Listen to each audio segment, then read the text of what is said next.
Are you sitting comfortably? Then we'll begin. 10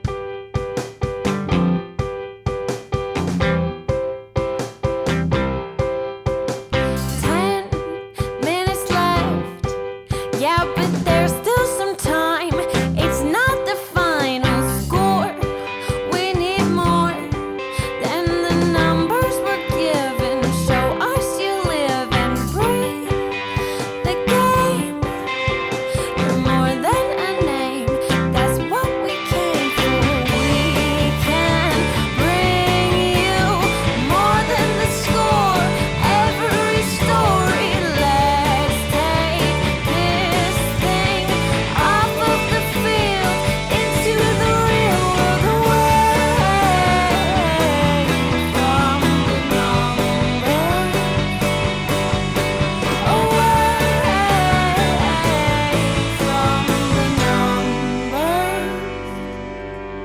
numbers. Welcome back, my friends, to the show that never ends. There's still time. The AFTN Soccer Show, broadcasting on CITR Radio, 101.9 FM. I'm Michael McCall, And I'm Zachary Adam Eisenhower. and we're back with another packed podcast talking Whitecaps, MLS, Canadian Premier League, some good interviews along the way, and even if I do say so myself, a fantastic selection of songs that we have to bring you from our Artist of the Month, from our C86 cassette, Wavelength. Really like the song choice in this episode. We'll have some fun, some laughs. I'm sure we'll shed some tears along the way as well. I hope my voice holds out as I'm suffering from blue lung, from being at the front of the march, taking photographs and video when the smoke went off right in my face. You thought you would have learned from back in the day. I mean, it's been such a long time since I've been around that. I forgot how bad it could be. Do you remember? I mean, yeah, we've had some pretty bad blue lung or white lung Oh, back, yeah. back in the day. I mean, the Save the Caps march to the match, which we'll touch a bit more on at the start of part 3 as well. But it was a fantastic turnout. It was great to see so many people there. Great to see a sellout crowd at BC Place on Saturday evening as well. We'll talk Whitecaps KC in this first part, and we'll look ahead as to what's to come in the month of May as well. We'll do a little bit more post-game stuff from the Colorado match in part 2, as well as our MLS roundup. A couple of interviews to bring you with actually 3 young guns that we're going to bring you interviews from in part 3, and then round up the CPL in part 4. I've got to start though, it's obviously been a very hectic week as always. It's been a week of dramatic late goals. Some good ones, some bad ones for our teams. VFC dropping 2 points today, which will come in part 4 from a late goal. TSS losing to a stoppage time penalty against Langley in a match that already feels like it has gone a long way to deciding the men's division BCPL title. It was that big a game only in week 4. This weekend, there was just some incredible drama. I mean, let's talk Bayern before we get into some of the ones I want to talk about. Trailing 3-0. At the half.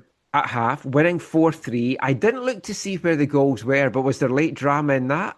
Yeah, I'm trying to remember what time the last goal was, but yeah, it was quite late. It was good.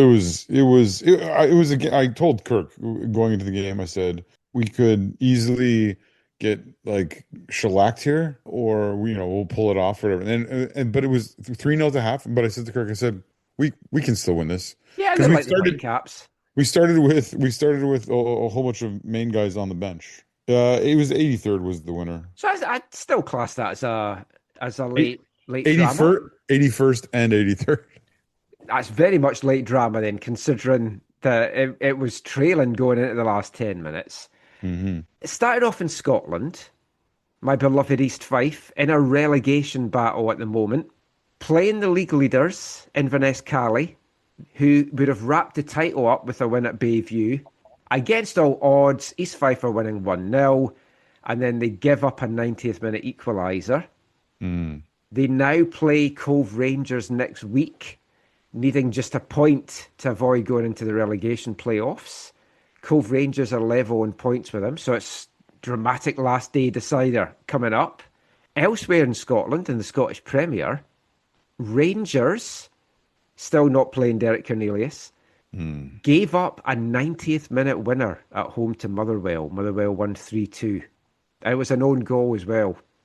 Although it's officially been given to the player because it was going in when the guy redirected it with his head. And that now drops them to third in the race for the Premiership title, whereas Hearts got a dramatic late winner in the Edinburgh Derby to win 2-1 and move 3 points clear at the top. Wow. Exciting stuff. And that was against 9-man Hibs as well, who had their goalkeeper sent off early for doing a Max Crepeau. Hey, Dane Sinclair did the same thing. He just didn't get booked. Yeah, he just didn't get sent off for it. In England, though, I mean, folk will know that West Ham is my big team, if you want. And they had a dramatic winner in stoppage time to keep them ahead of Spurs. Wimbledon needed to get a win to avoid dropping in to the relegation spots with one game to go. 90th minute winner. Exeter lost, so now Wimbledon's safe in League One for another year. And then Newport County. I've always had a soft spot for Newport County since the early 80s, watching them in the Cup Winners' Cup, where they played Carl Heiss Jena. I want to say in a semi-final, it might have been a quarter-final. When Whitecaps went over to Newport in 2017, got to finally see a Newport County game, so that was good. Drawing 2-2 at home to 10-man Oldham. There was a long stoppage for an injury to the Oldham goalkeeper. Going into stoppage time, they had dropped into the bottom two, which would be relegating out of the Football League. 95th minute penalty, saved. 3 minutes later, the guy that missed the penalty, 98th minute winner. Wow. And now they're above the relegation spots and they play Barrow next weekend, who are in last place. And there's 5 teams, two from those 5 that's going to drop out the Football League. So lots of drama in English League One and League Two coming up next weekend and this weekend. It's just been incredible stuff. Absolutely incredible. But I've saved the best to last. Now, many of you have seen this. I was telling you about it yesterday. You've now seen it as well. Yeah. The National League. So you drop out of the Football League and you go into the National League. It's the highest level of non-league football. Ridiculously, there's only one automatic promotion place and then one through the playoffs. People know this as the division from which Wrexham's ascent just happened, yeah. And where Wrexham had some heartbreak as well because of the one automatic promotion. Yep. And there's been a fight for a long time that there should be 3 up, 3 down like the other leagues. Because it isn't, although it's non-league, it's basically Division 5. It really is just there's full-time clubs in there. There's big wage bills. So it was going down to the wire. Last game of the season, York in first place, 105 points. Rochdale second, 103 points. York travelling to Rochdale in the last game of the season, needing just a point. 95th minute, ticking into the 96th, only 6 minutes time added on. Rochdale get what looks like the winner. Cue just joy, ecstasy, the fans running on the pitch. But they overdid it a bit. They taunted the York players. There was some fisticuffs as well. One of the York fans got clobbered by one of the Rochdale players, is now video doing the rounds. Oh, wow. So they were celebrating, they were taunting the York fans. So there was just less than a minute to go. So they eventually cleared the pitch, and the referee added on an extra 3 minutes instead of 1. And York get the dramatic winner, not winner, but the dramatic equaliser that gives them the championship, gives them promotion in a goal that nobody can confirm 100% whether it crossed the line or not. Yeah, I remember you telling me. We've watched it. I think it was in. I mean, I think it probably was, but I've still never seen an angle that definitively says it is. Yeah. And if you're the Lino, you have got to be 100% sure Yeah, that yeah. that went over the line to give such a monumental goal. Now, the thing is, Rochdale now have to go through a 6-team playoff to try and Yep. get the second spot. And some teams, like Wrexham, have then failed by doing that. When you've coasted the league like that, it is a bit tough. It's like you're so far ahead of your next place team, but you could go out to the team that's finished seventh. It's a weird system. But I guess it's like It's MLS. brutal. It's brutal. You could finish ninth in MLS in one of the conferences and then win the cup. It's a long That actually road, has but you happened. could certainly do that. But yeah, so that's been my drama for the week. What about yourself? It's been another full week. Football for my daughter. Lots going on at work. Some community stuff. Yeah, it's been fun. Yeah, the Saturday game was fun. Oh Today yeah. was fun. Yeah, we WFC were at team. the Whitecaps 2 game Um, today, which we'll touch a little bit on in this part and in part 3 as well. But we'll yeah. get to the Whitecaps chat in a second. We will kick off this episode the way we have with many this year. It's our Canadian soccer A to Z, and we're up to the most pirate of letters, R.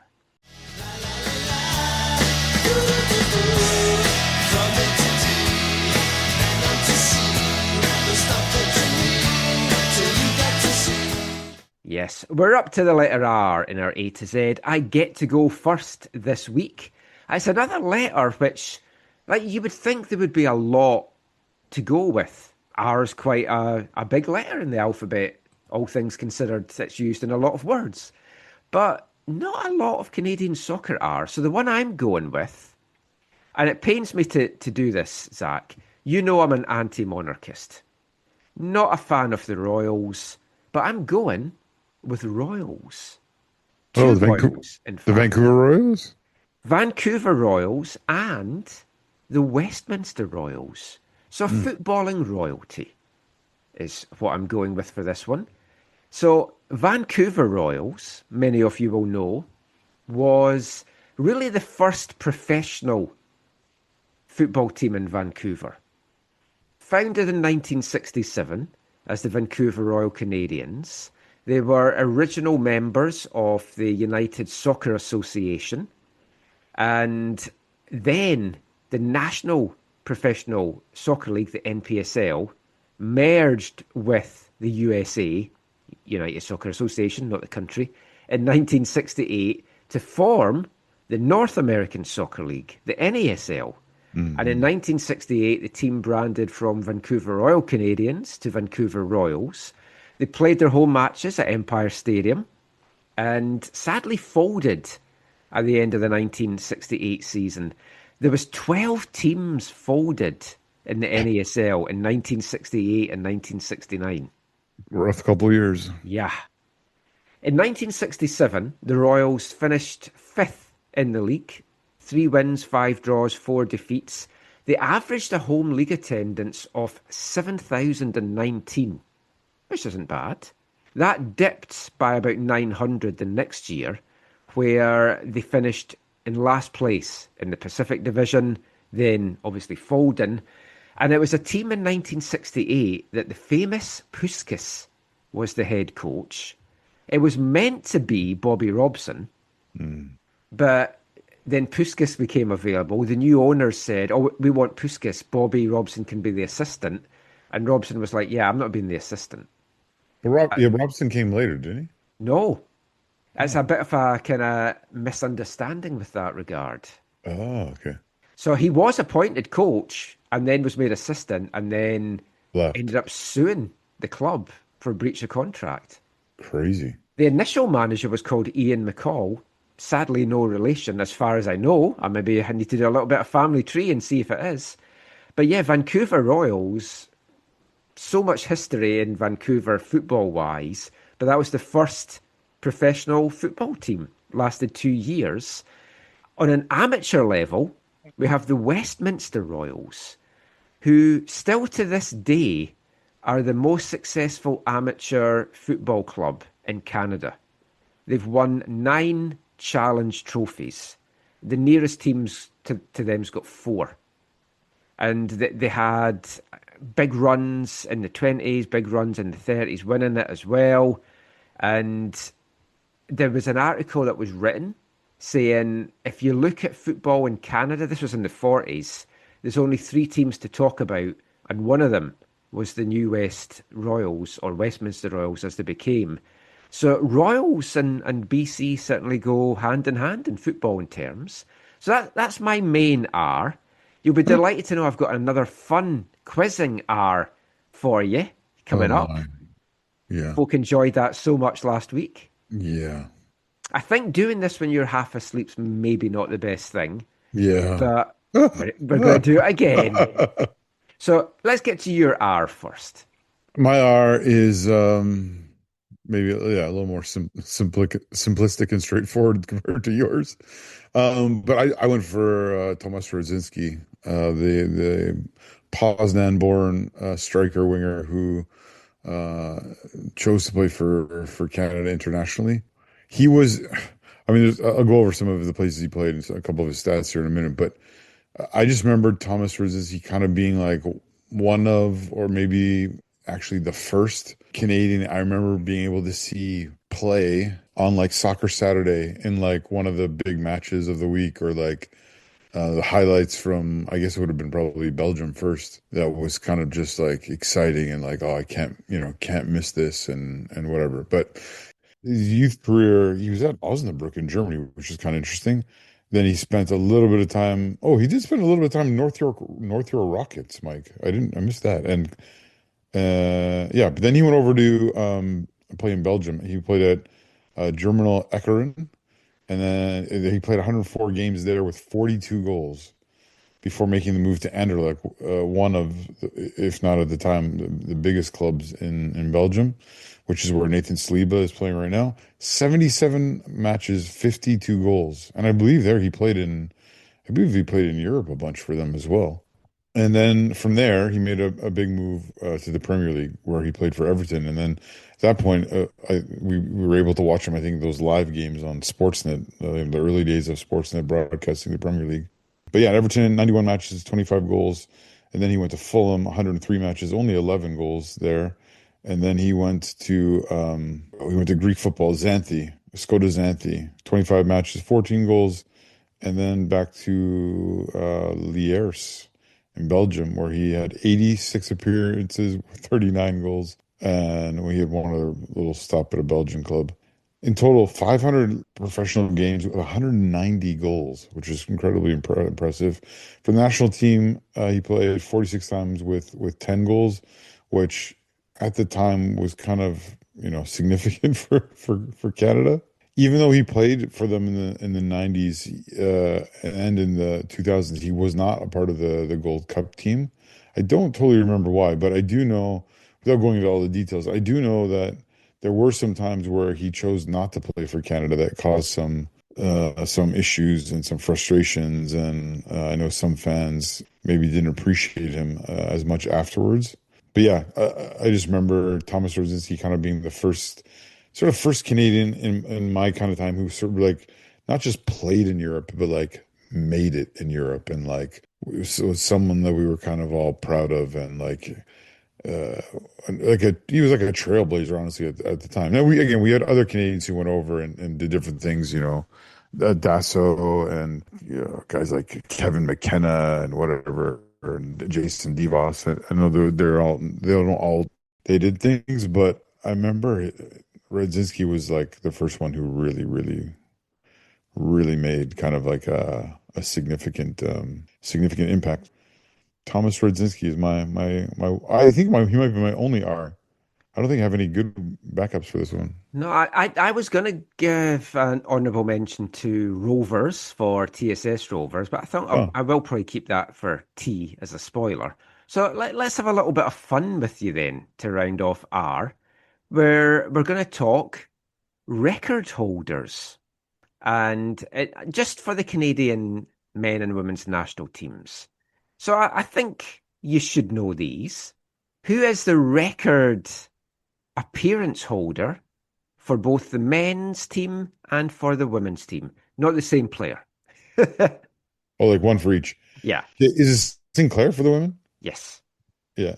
It's like 303 or 300 and something. Oh, now I was going to say, I'm not expecting you to know the number. 331. Oh, 331. That's pretty well for Sync. That is very impressive. But for you to even know that, I think is Yeah. pretty good. For the men, the most appearances. It's Uh, somebody that's already made our yeah, Canadian it's a ATZ. Tiba. It's a It is a Tiba. Tiba. Did he break 100 or was it like 95 or 96? 104. 104. Okay, he did good. I couldn't remember now.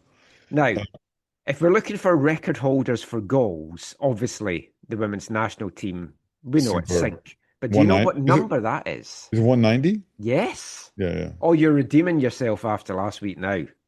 No, well, yeah. You And then should know the men as well. it's Jonathan David. Yes. And that's like 30 something, 35, 36, 39 now. 39. Yeah. Now, this was tough to find out on the women's side. I wanted to see who had been in charge for the most games as head coach. Oh my. And I can't find a definitive number. Pellerud's But got to be up there, right? who? Pellerud? See, Pellerud's up there in terms of longevity, but I don't have the number. So Yeah. I think it could be John Herdman. Yeah, I think it might be Pellerud. But yeah, Herdman's had those two. 109 games in charge because you've got to remember there's a lot more games now than there used to be as well on the women's Yeah, side. but the women have always had more national team games, so they had less club, right? Mm. Oh yeah, there's that as well. Back in the day. Then yeah. So I don't know if you'll know this. Who do you think has been in charge for the most games as Canadian men's national team head coach? I will give you the figure. It's 61 games this man was in charge. Is this Bobby? It is Bob Yeah. Lenarduzzi. Yeah. Well, you've totally redeemed yourself. I'm disappointed. No, I was surprised. I think it's just by 2 games, but I was like, wow. Yeah, that's over Herdman? Or who's Yep. it over? Yeah. So yeah, those are the record holders for Canadian soccer at national team level. If there's any R's that you think we've missed out, let us know. We'll be back next week with the letter S, and I think we can probably guess who Zach might be going for to kick that one off.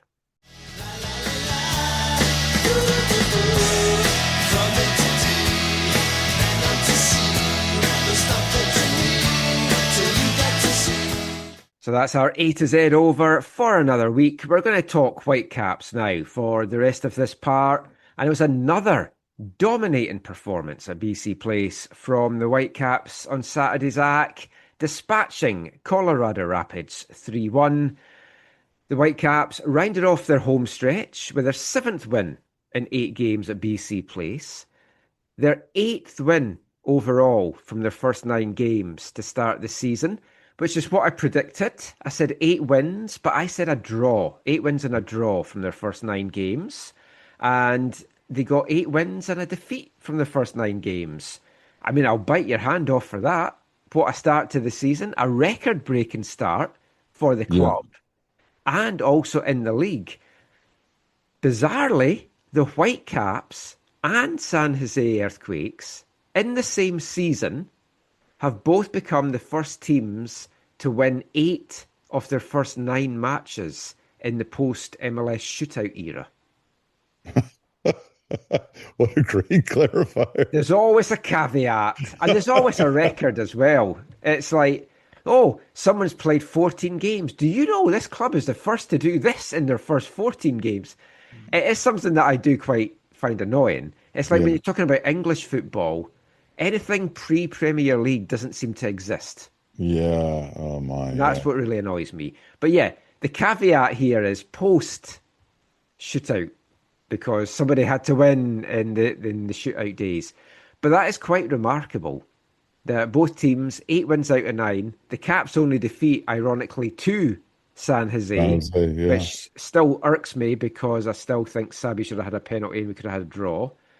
But true. 8 wins out of 9, 24 points out of 27. A tremendous start. And they've wrapped it up now. And we'll touch on what's to come at the end of this bit. But what have you made of these first 9 games, these first 8 at BC Place.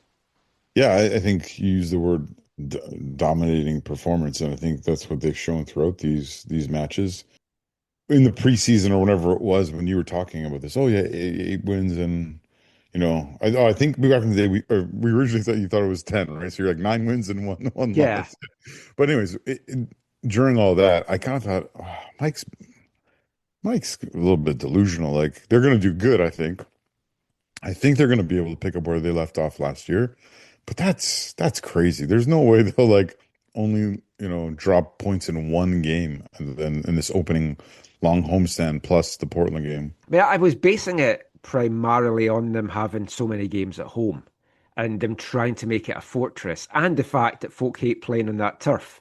Yeah, but no, I thought they would do well. Just I'm surprised at how well they actually have done.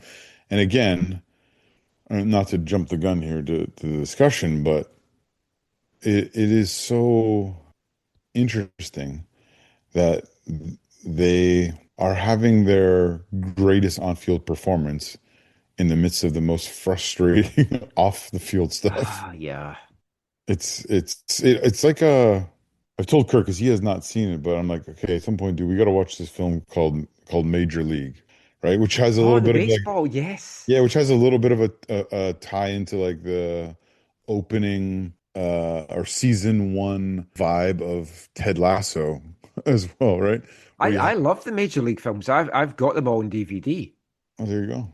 The first one, I have a special limited edition with like a fake AstroTurf cover. Oh wow, I might have to borrow those. Yeah. But no, it's kind of like, yeah, there's all this off the field stuff that's whatever, but the team on the field is like getting it done, playing incredibly well.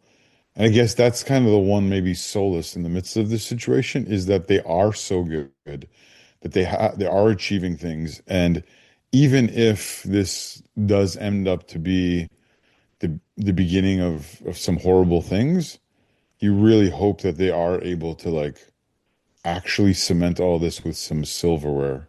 Yeah. Because that's the one thing, even if the worst were to happen, if as the fans, the community, you'll always be able to hold on to that silverware or like hold that silverware up as like kind of put up a giant V to the rest of whatever to the establishment, the league, the owner, whatever, whoever. You win the MLS Cup and you say to Garber, yeah, you're not getting this back. Yeah. This is staying in Canada now. But yeah, it's the one thing that can, yeah, it's a little bit of a salve on a big wound. Yeah, no, it is. And it's funny because like you mentioned Major League Slapshot as well. Another sports films kind of got the same kind of theme to it. Yeah. I love sport movies. Like, don't want to take us on the usual tangents that we go off on. Baseball movies, Major League's great. Bull Durham, love as well. Mm-hmm. And this is a lesser known one. Richard Pryor's in it. Bingo Long and the Traveling All-Stars and Motor Kings. I have not something seen like that. It's about the Negro Leagues in the late 20s or 30s. And traveling from town to town and just entertaining, but the racism and everything that they encountered. It's a fantastic movie. Got that on DVD as well if you want to borrow that. What about League of Their Own? League of Their Own's a great one as well, which I also have on DVD. You know what baseball movie actually I haven't watched that I've been meaning to watch for a long time now? Field of Dreams. No, I've seen that. 42 with Chadwick Boseman playing. Oh, I've not seen that. What's his name? Jackie Robinson, right? Mm-hmm. Yeah, I really want to see that. I love sports movies. It's always been a case. Other sports seem to do the movies better and more realistic than like soccer, football movies do. It's hard to capture in a movie actual proper football without it looking really fake. Like Ted Lasso, for everything good about it, the actual football part of it was like. Yeah, but I think that adds something to it. Like yeah, and don't forget charm. 21 Thunder. Oh, that was.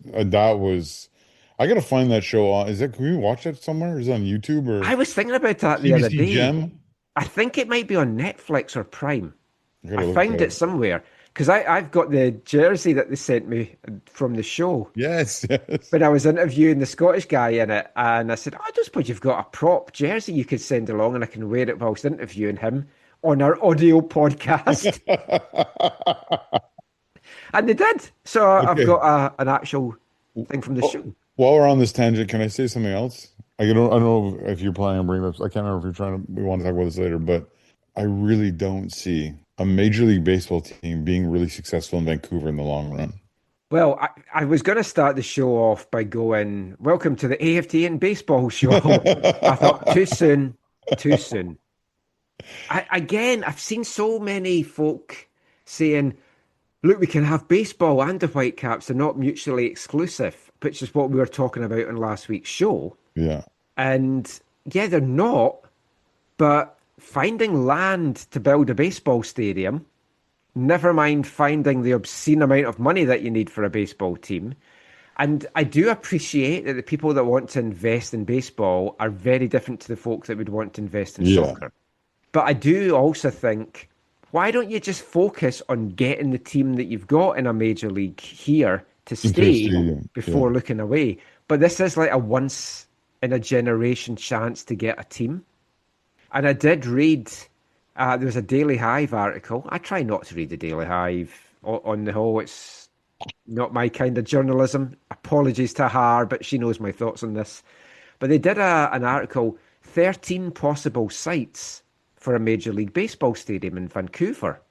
And I'm reading that thinking, okay, so why the hell are these not possible sites for the Whitecaps then as well?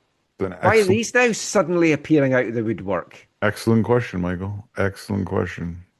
But that does segue in to the next thing I was going to talk about, which was it was an emotional night at BC Place on Saturday. The last time fans are going to be at BC Place until August 1st, 3 whole months away from BC Place. They're going to have their 5 games in May. Then there's a 54-day break until they're back in MLS action for the World Cup, but they're not back until August 1st. 27,500 selling out the lower bowl. First time this season that the lower bowl sold out. 20th consecutive game where it's been over 20,000 at BC Place. There was the march beforehand. Hundreds of people in attendance. We were there, seeing lots of folk, taking photos. The Lego Thomas Mueller was on the march. Yeah. We need to get them on the show. Yeah, that was fun. They are, that is tremendous, and that's right up your street as a Lego person. Yeah, They were in front of me as I was just getting to where the march was coming down, so I took some pictures and they posed for me. There was two women that were inside it. There's a photo on our story and pictures from Tom of the march coming down the street, and then the Mueller's right in the centre. You just see the big head. Absolutely tremendous. But it was folk had their holding up their signs. They were chanting "Save the Caps," the usual march. It was a brilliant turnout. Lots of great publicity. It shows how much people love the team, how much they want the team to stay here. Had a bizarre reply on X to it saying, if only people put this much effort into helping the affordable housing situation in the city. And it's like, okay, chill out. yeah. Like, I think going on a march for affordable housing is not going to bring down the price of housing. yeah. Everyone knows housing is way too expensive here. There's not a lot without a massive reset of lowering prices across the board that's going to fix that. Yeah, like I get the frustration over the topic, but Yeah. different topic. It's so different. But, I mean, that passion continued in the stadium. It's a great atmosphere. The only thing I didn't like, and I actually saw somebody post this on the Whitecaps Facebook page tonight, give fans things that they can throw, and once the drink starts flowing or the game takes a lull, things will start getting thrown. So they were getting turned into paper airplanes. And yeah, I don't mind that getting thrown, but I saw quite a few folk hit on the back of their heads with the point of the paper airplane. Yeah. And you really could do some damage if someone turns round and the plane goes in their eye or whatever. And I know, again, I'm being a Karen here and far-fetched, spoiling folks fun, but like, come on, have a think about that. Some went on the But pitch as well, and yeah, I heard some complaints about the stuff on the pitch because you're not allowed to throw stuff on the yeah, pitch. But it would, I mean, with those kinds of things, it would be better if you, I mean, honestly, it would be better if like when the South Side and the supporters did uh the displays with the pieces of paper in the postseason or end of last season. You remember that one? no. Anyways, when they did that, some people kind of crumpled up the papers and whatever. It would be better if you like everyone crumpled them up and all threw them at the same time. That would look good. Yeah, Ponchos! exactly. That would look good. But yeah, Still one of the best. Oh, we should have done that for P.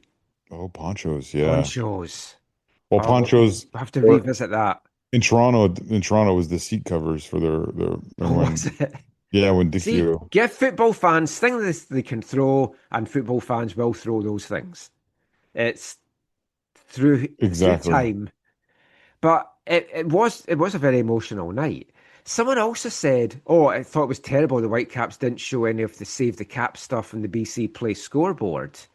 And I said, "I don't think the Whitecaps controlled that because they would love to see that, and they were there filming the march and put all this stuff out."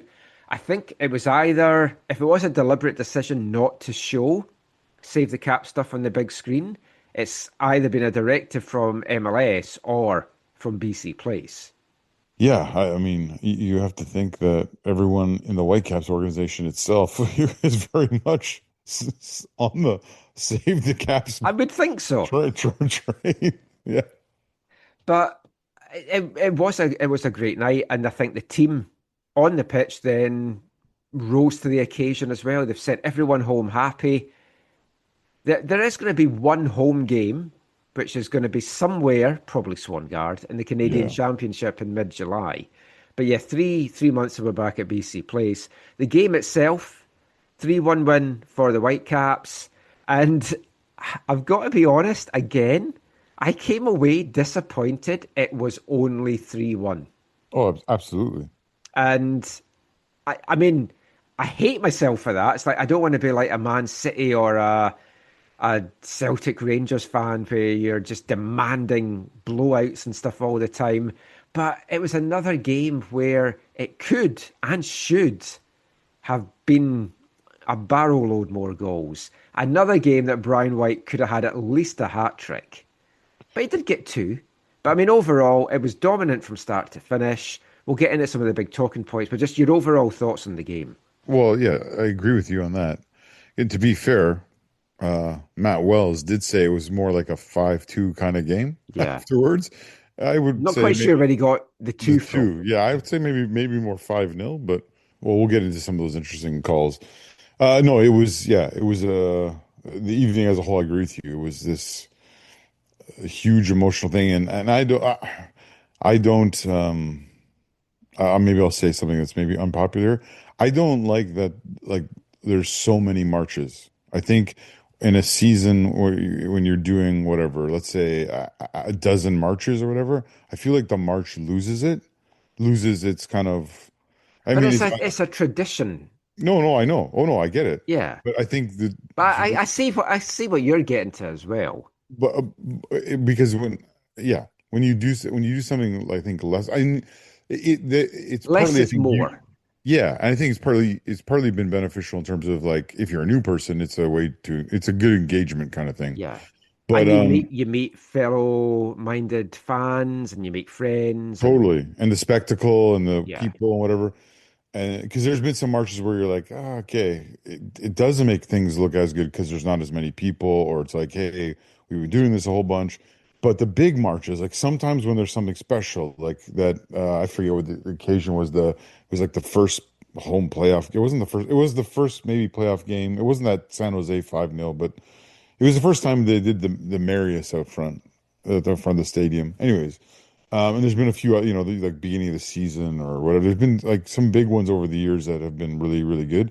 This one was quite special. Like it Mhm. was, I think for me, the most special march I think I've ever seen at BC Place actually was Canada Mexico World Cup qualifier. That one was chaotic and amazing. But this is probably the closest to that, because there were so many people and so many people excited to see it and witness it and whatever. And there There was a was, big crowd at BC Place outside waiting for it to arrive yes, as well. exactly. And it was, yeah, it was just bigger, and you love it when it's big like that, where it takes the whole road and like causes traffic jams and cars to Yeah. turn around and be like, I got stuck here, I got to get out of here, and Oh, like, I did see this poor woman that just had yes, this panicked look on her face in her car. I don't know what's happening here. yeah, I got to get out of here. Because the But it was, traffic was going the other way and the march had stopped, but then she was stuck in the intersection and you yeah. could see her thinking, I can't be here. What are they gonna do to me Yeah, for my car? Yeah, no. But anyways, I thought it was actually it was wonderful, and yeah. kudos to that. But all the supporters were there, and the Save the Caps banner and all the Save the Caps, whatever, two sticks or flags or just pieces of fabric or whatever, like whatever, what do you call those, cardboards, or yeah, it was great to It see sent a people. message for sure. Absolutely, And folk from around the absolutely, league, there's been lots of people from other clubs retweeted our videos and photos and crew fans as well getting behind it. At the Seattle yep, game again, had the Save the Caps banner on yeah, Saturday night. So it's sending a message, yeah. and the team's sending a message on the pitch. And the support and the south side told everyone, "Hey, there's going to be a display. Get your seat, raise the stuff up." And when we got into the press box, I, yeah, looked down. And I saw, okay, they're all the papers all have the Save the Caps image on it and stuff, and ready to go. And yeah, and then even that, I think, was getting the message out there, and like showing the organization, the players, the club, that the owners, that they care, and Mhm. that this is deeply, deeply meaningful to them. Because all those things, like those displays like that, don't happen, right? That it takes money, it takes time, it takes energy, it takes people power, it takes all these different things to make those things happen. And for the supporters to choose to put their funds into that for technically the second time this year is really, I think, really, yeah, really, really powerful and really, really important.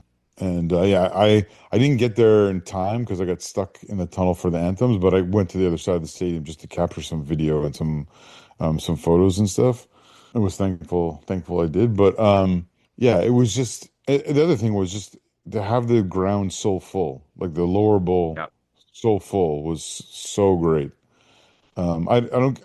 I mean, back in the day, we might have nitpicked over like, okay, how many people were actually there? Which I think of the number, almost all of them were there, if not all of them were there.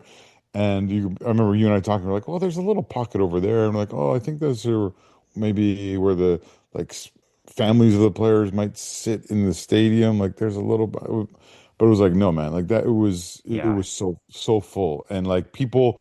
And there was I think, obviously a lot of late walk-ups as well yes, because there had been 23, I think, on Thursday, and then either Friday evening, Saturday morning was 25. So yep. then obviously it sold more. And kudos to the marketing team. Like, they did Oh well. yeah, It was 23,000, have sold.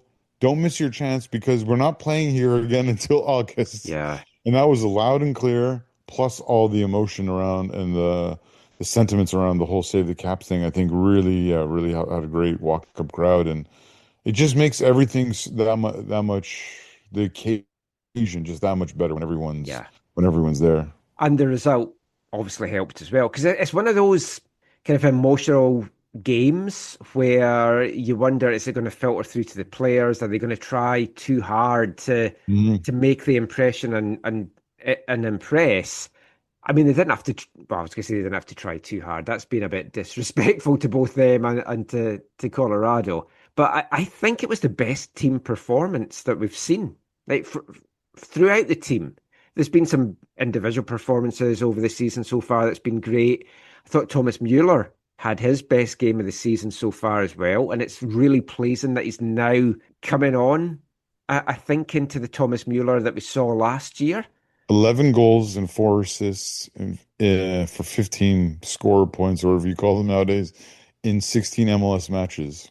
Yeah. And it maybe should have been 16 for 16, Yes. which we'll come And to. you said that he has some visitors, which you maybe thought maybe on a Yeah, there was a motivational or lot. There was a lot of folk over from Germany this week. They were at training on Thursdays. Like, I don't know if it's family, friends, but he had a big entourage that had come over to see him and the team. So you know when you're there, I'm going to impress in front of the. I I guess it's like even in like today, WFC2, there was a lot of family and friends for Sydney Mathuta and James Cameron. yeah. So they'll be like, oh, I'm going to play out my skin because I've got family and friends watching me. But Hmm. yeah, I thought it was the best team performance. And any nerves that might have been there for the fact that it was an emotional occasion and a big crowd quickly dispelled 7 minutes in. Sheikh Sabali, Thomas Mueller, wide open at the back of the box.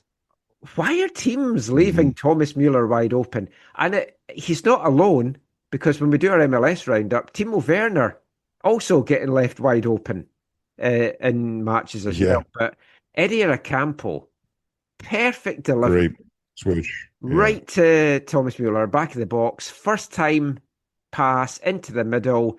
And when I first saw it, I thought Sabali had like slid in to get it, but no, he just meets it brilliantly and just volleys it home. Side side foots at home, yeah. Yeah, It, one it, one it, nil, 7 minutes in. it's actually the execution of that pass from Thomas Mueller is it's one of the times of his brief time here at the Whitecaps has reminded me of how he actually played at Bayern. Yeah. Like that's a pass I've seen him make a number of times in the past, and it was brilliant. I think, I mean, we've talked about this on the show. I think he's played so much football. And I asked him about this pre-season. I was like, is there any concern about how much games you've played, how little time you've come off? And it's going to take a toll on your body. And I think we're seeing it with Sonny as well at LAFC.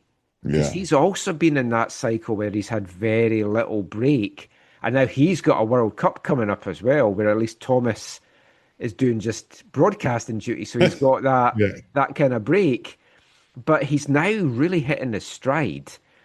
And the whole team was. It was 2-0, 23 minutes in, and it was another really well worked team goal. Andres Cubas starts it. Little pass to Tate Johnson, who returns the pass. Cubas, perfectly weighted through ball. Ryan White runs onto it. Zach Steffen, for an experienced keeper, just made a total mess of this. He starts to come, and then it's like, I'm not going to get to that. I need to retreat into my box. But he was basically in no man's land. Hmm. And then I thought, oh, White's going to chip him. And then when he didn't, I was like, oh, what's he done? But in the end, perfect little curler around him that he couldn't get to, and it's 2-0. Yeah, it was a really smart finish from Brian White, but a really good pass from Kubis, and they caught Stefan out. And yeah, you don't expect to see that from a keeper of his quality, a keeper who's kind of played where he's played. Yeah, top level, international, big teams. It was, I mean, he'll want that back. And Yeah, the thing with this, equally, I guess, with KC the week before, a positive for Colorado is their heads didn't go down. And I know when we hear from Matt Wells in the next part, he wasn't happy with the response, but it could have been a lot worse because they could just have like been ripped apart. And they yeah, started to show some life. They had their first chance on the half-hour mark, and then they pulled one back in the 33rd minute. Rafael Navarro. When we saw it live in the stadium, and then we saw the replay, we're like, oh, that's going to get called back for handball. There was the video review. And Blake Price in our media WhatsApp chat said, oh, we got to see a different angle afterwards as the Apple commentators that show that it comes off his knee. hmm Why not show everyone that angle then? yeah. Well, I've seen a different angle of it. I still don't know that it hit his knee.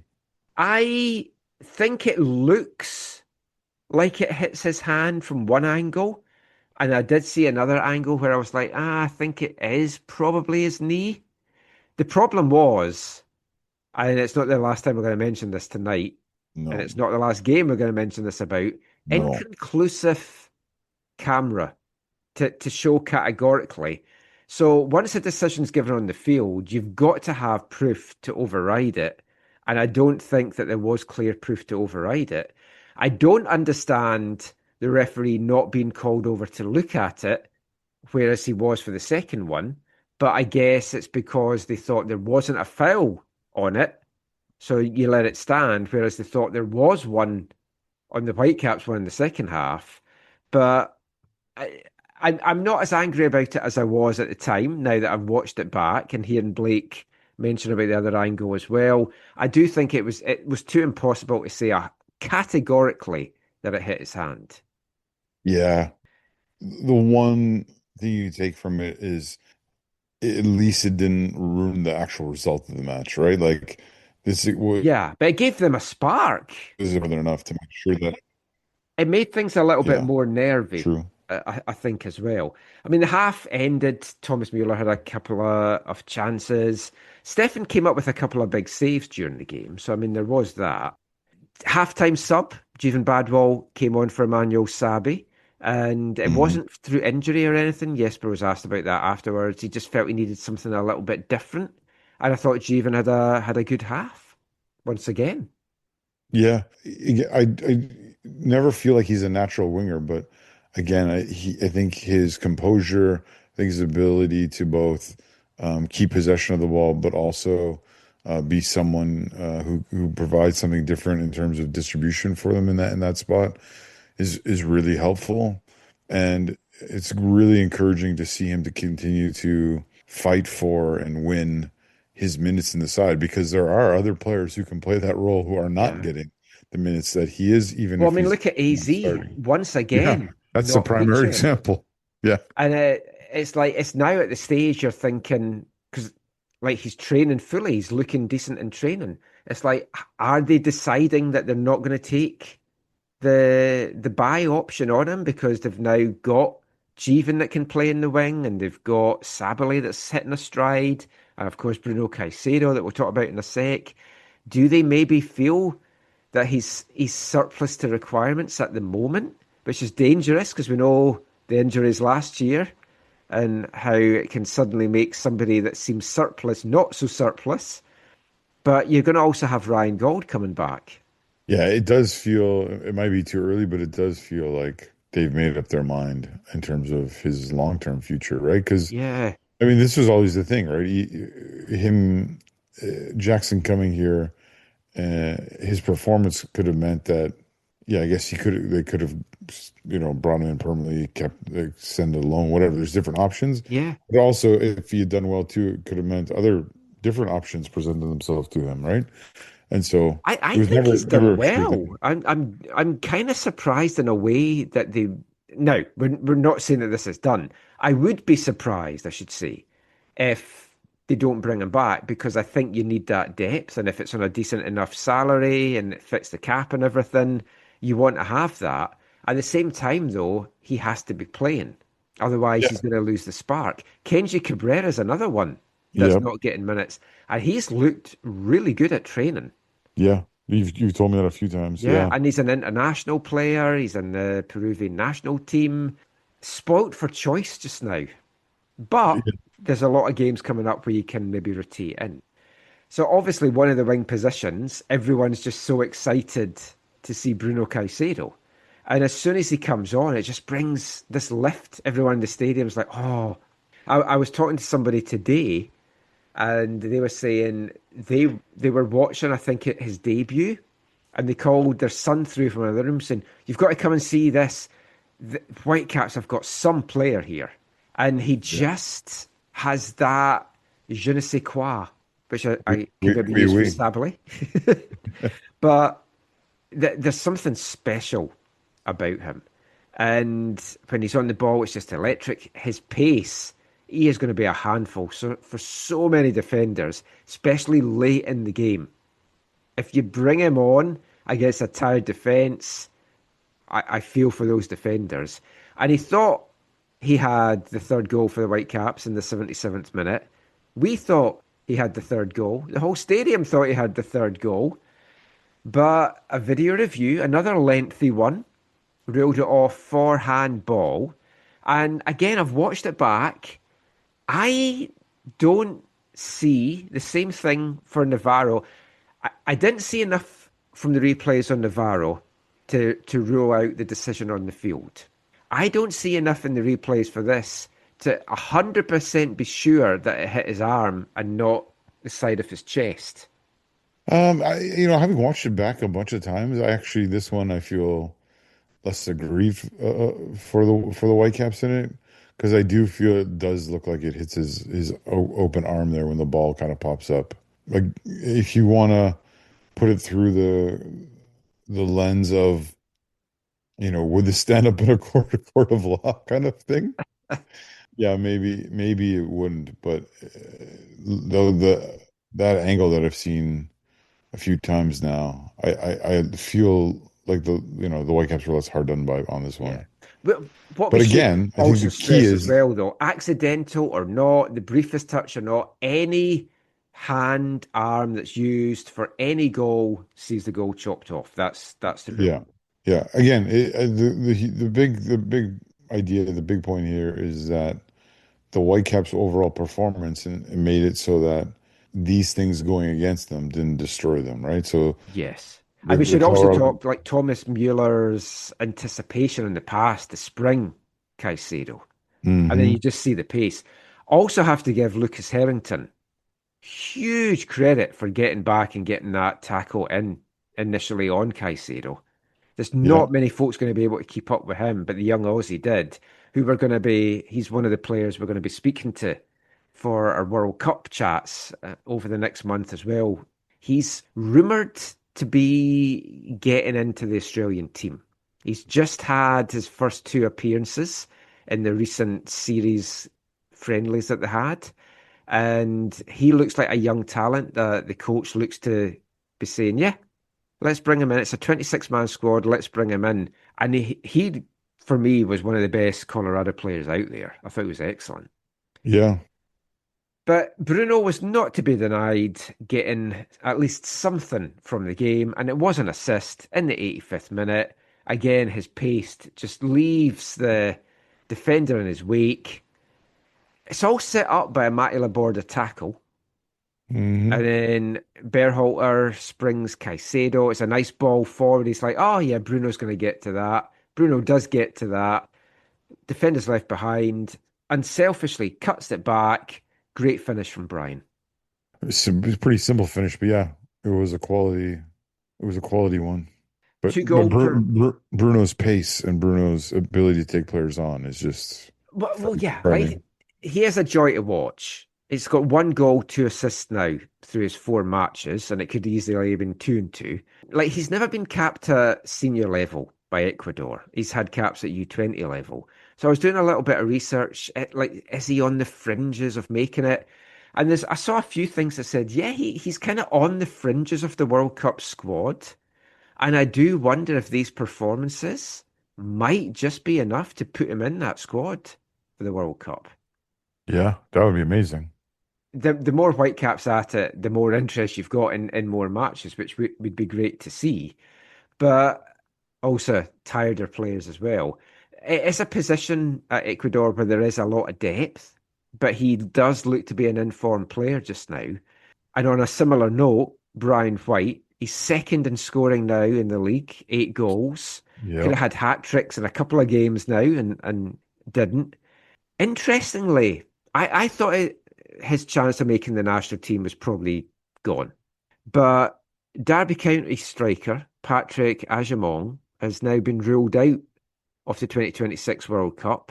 He suffered a serious Achilles tendon injury at the start of April. Does that open the door maybe for Brian White? He is in form. Poch seems to like him as a player. He likes his hustle. He likes his work rate. I don't know that he totally fits Pochettino's style. He's in form. He's scoring. Agyemang's out. This could be a late push for Brian to get into the squad, which would be amazing. I haven't really been a huge fan of how Pochettino has used Brian White in Yeah. the time he's brought him in. I agree with you, though. I think that Brian White is deserving of being in the Americans 2026 World Cup squad. I think he's proven that. He's shown that. Is he a starter in that team? No. But is he someone that can be brought on when they need a goal?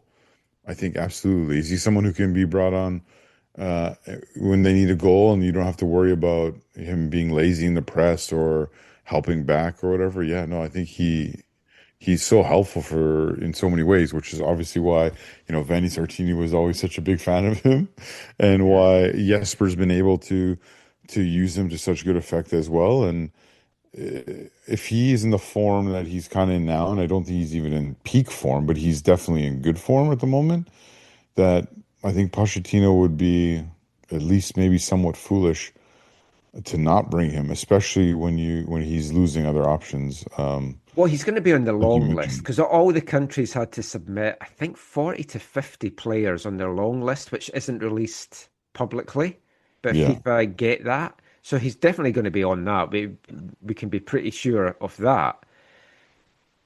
I like there's certain games that I like to come back and I watch MLS 360's coverage of the games. I've talked about that before. So this was one of them. I wanted to see what they thought of the handballs and the goals and just the overall atmosphere. So Dax McCarthy made an interesting point. He feels Brian White, with what the Whitecaps had to give up for him, which wasn't very much at all, he is in the top three transfers of all time Mm, for an MLS club because of what the Whitecaps have got out of him. And it's hard to disagree with that. Like his output, career year after career year, still doing it, and already on 8 goals for the season. And we're only in like game 9. It's incredible. It's scouting and a transfer that every club would look at and think, wow, how yeah. did we miss out on this guy? How does Dax rate the Senesi for the international roster spot? How high is that on the? I mean, that's up there in the top three probably as well. I mean, they were all saying as well, we can't believe he's not a DP. When contracts come around, if they don't give him DP, then other clubs will. It's like he's just signed a contract extension. Yeah, We don't need to worry about that for a while. But he is a guy that, as much as I hate the DP tag, because it is like a weight, and I think that helps Brian. He isn't a DP. Look at Sergio Cordova. He's still a DP at St. Louis. He did score at the weekend, but it's like you've got guys like that, and immediately you're like, well, he's not scoring. He's a DP. He needs to be scoring. Whereas yeah. Brian's not got that pressure. He does add a way different pressure Yeah. for sure. Yeah, And it's like there's some games, it's like, oh, he's a little bit off, and oh, he could have had a couple more. But it's like we're criticizing him for not having maybe 4 goals, but he still gets 2. exactly. It's just nitpicking.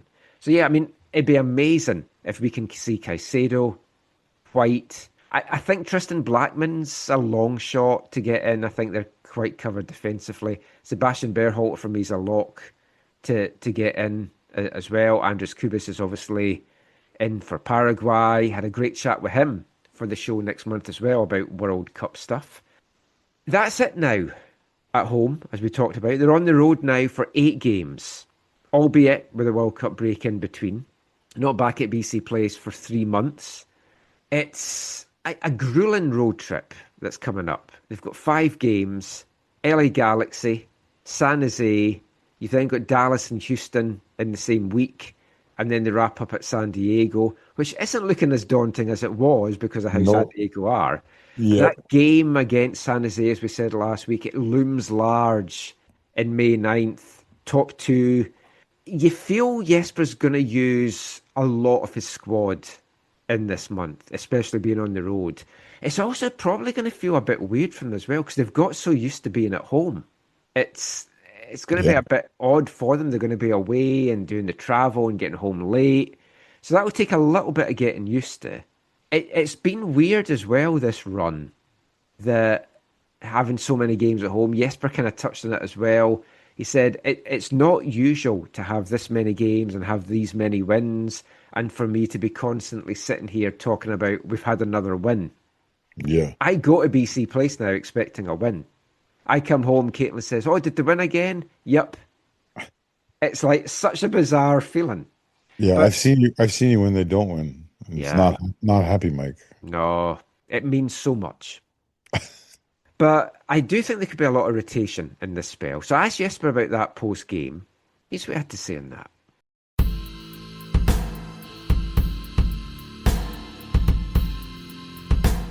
Feels that everyone's kind of just clicking just now in the groove and the rhythm as well. I think Thomas probably had his best game of the season as well out there. With this big stretch of away games coming up, are you hoping just to rotate the squad as much as possible and get as many players minutes over these games? I think we have the game in LA next time. Then we have a week until we have 3 games in a week where we probably use even more players. But yeah, I said to the players as well, I feel for the guys who's not on the pitch today, who didn't make it to the pitch, because it was such a great game to watch, and the pace of the game and the intensity and emotion in the game as well. And I think it's not because of lack of quality. It's just that we have so many good players, and some of them will not make it to the pitch. And we'll see. We'll put up the team that we think is the strongest for every game, and what we think fits best to the game ahead of us. But there's one thing for sure: we'll not change the way we play, even though we're going to play away games. So it's this is our style. This is who we want to be, and now we have finished a very good home stretch. But our ambition is of course to do well on the road as well.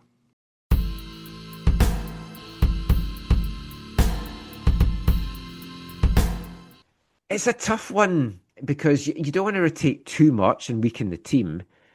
But at the same time, there's a lot of positions that by rotating, you're not going to be weakening the team. And if we look at some injury situations now, so Ranko Veselinovic and Sam Arakugbe both played with WFC2 today, played the first half. Sam's expected to be in the mix maybe mid-May. Ranko's in the mix now. He was on the bench on Saturday. So you would expect he's going to come in at some point at centre-back. Matthias Laborda can then either get a break for a game or can give Ocampo a break or can come in and give Tate Johnson a break. We've seen Gerasimenkov and Djordjevic now getting some minutes as well.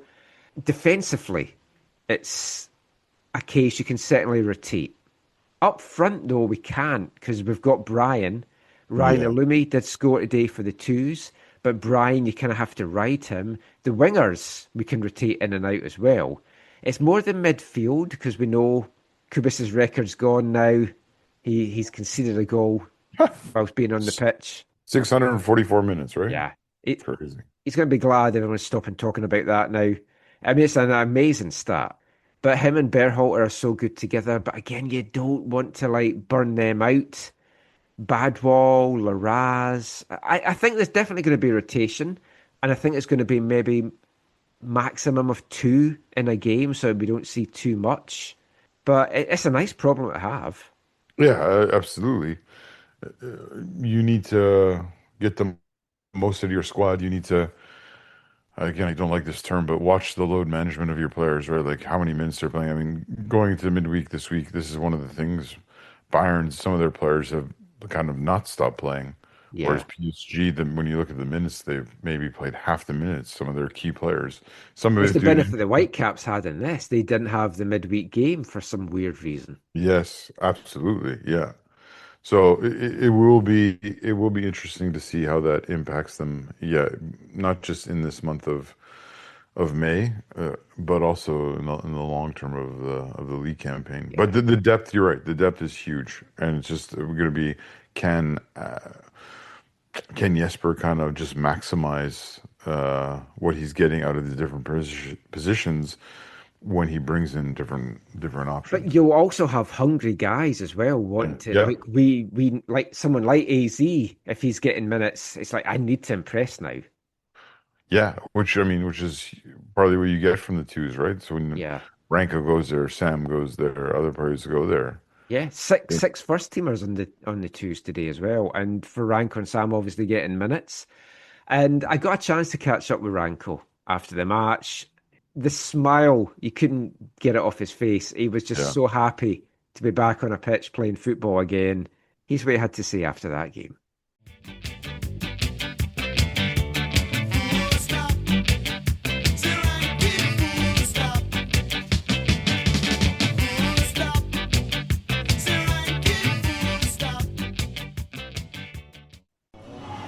Ranko, 9 months you've been out. How did that feel to get back on the pitch today? Yeah, it feels amazing, honestly, especially with the way how I felt after those 45 minutes, because I felt normal. I felt I couldn't play more, and that's a positive sign. I'm really happy with how it all went, and yeah, after 9 months it finally feels good to be doing again what I love. It's been a long recovery for you. When you know it's so close, is that the worst part, knowing that you're just weeks away? Yeah, I was a little bit impatient, but now it's everything easy. I do normal trainings. I played game today, so I'm back now completely. So I just need to be smart now, just manage it a little bit now. Recovery more first few weeks when I play games, and that's all it is. I hope everything goes well, and I feel good. And you're on the bench yesterday. You were introduced at BC Place. What's it going to mean to get back on the pitch beside your buddy Tristan as well? Yesterday was a beautiful game, amazing atmosphere. A little sad I didn't get to come on, but it was a tough game, so it wasn't the moment. And we'll see in the next few games if the opportunity comes. I miss playing with Tristan, of course, but I miss playing with all of them. But we need to be focused now, because the tough stretch comes. We have a lot of away games, so it's going to be really tough, and we need to win a lot of those games if we want to stay in the fight for the Supporters' Shield, because we saw there's a lot of good teams, especially in the West this year. So it's going to be interesting season. Thank you so much. Great to see you back on the pitch, man. Thank you very much. Thanks.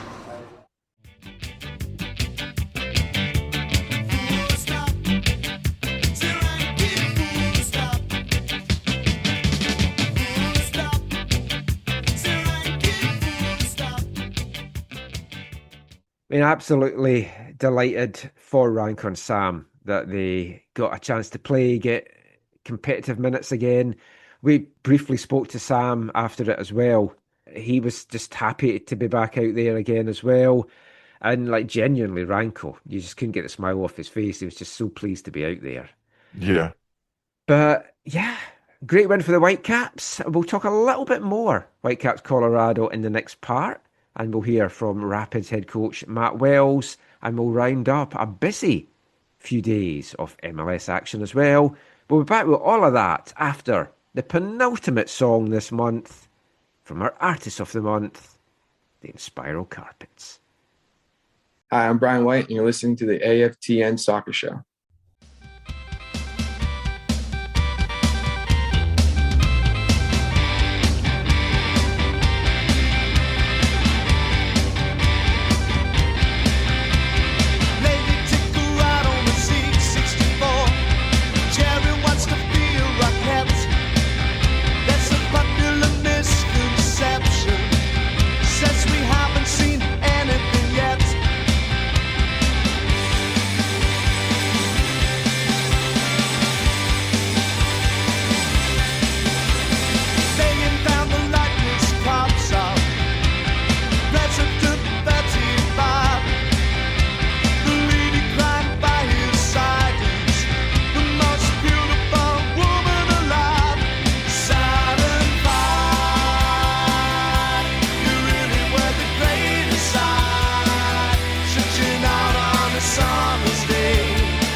Welcome back to the AFTN Soccer Show on CITR Radio 101.9 FM.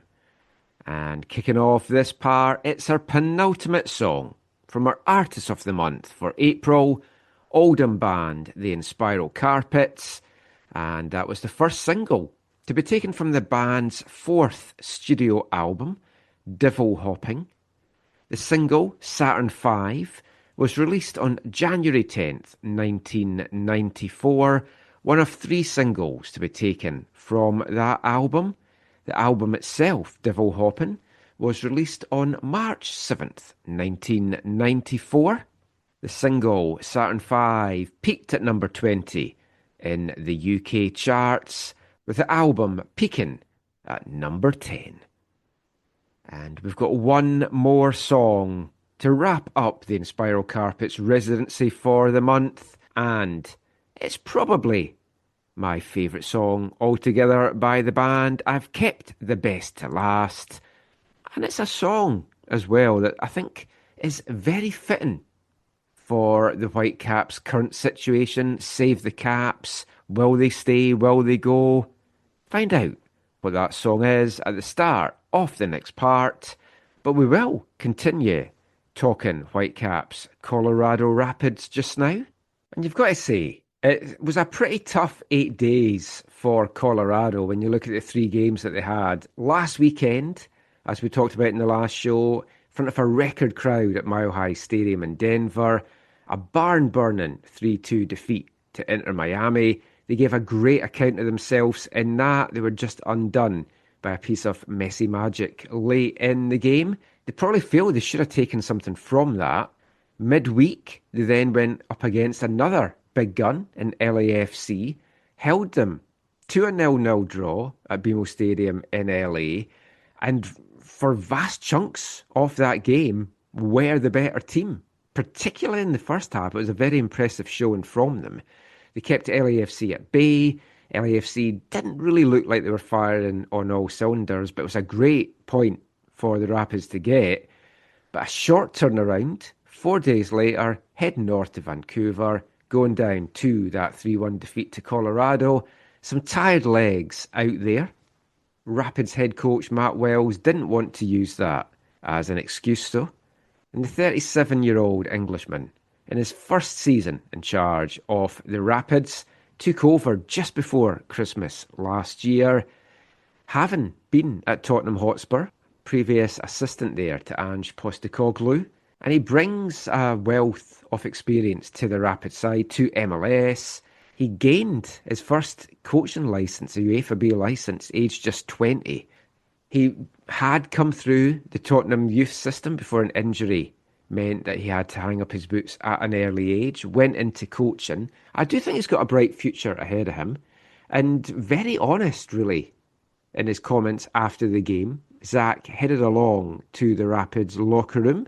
Here's what Matt Wells had to say after that 3-1 loss to the Whitecaps.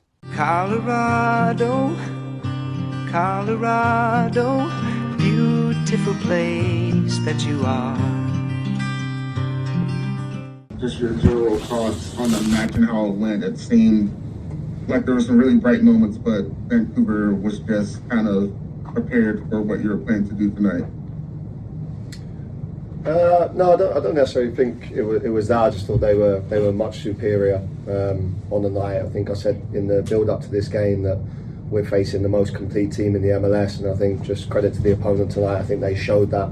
I think from the first whistle we weren't there in really any aspect of our game, and you can't afford to do that against a team like them. I thought there was I think you saw on the pitch the big difference in preparation. I think they obviously had a clear week to prepare the game. We had a 20-minute session yesterday, and I think when you're playing this calibre of team, you need more than that. So I thought they were well worthy of their victory. I think probably fortunate to escape with a 3-1. I think that was on the balance of play and the balance of chances. I think a 5-2 would have been probably a more appropriate scoreline, but it's good for us. It's good for us to feel the level of this team. It's a great reference for us, as I've just said to the guys, off the back of a really, really difficult week. I think we've come here and they've shown that there's a gulf between where we are and where they are. I don't think there should be any surprises at that, but it's a great benchmark for us to go up against and say, okay, in the coming months we have to keep building, we have to try and improve to get to their level, because ultimately they are a team that we want to be competing with in not so much now in April, but definitely come November, December. So some really good lessons out there this evening. Commiserations on the defeat. You touched on it a bit there, but this is not just a difficult week, but a kind of a difficult batch of games we had with the kind of English weeks they would call them in Germany with the midweek games. How difficult did that make it for your side to kind of, even just energy wise and keeping up with the pace wise of the Whitecaps, make it for you guys?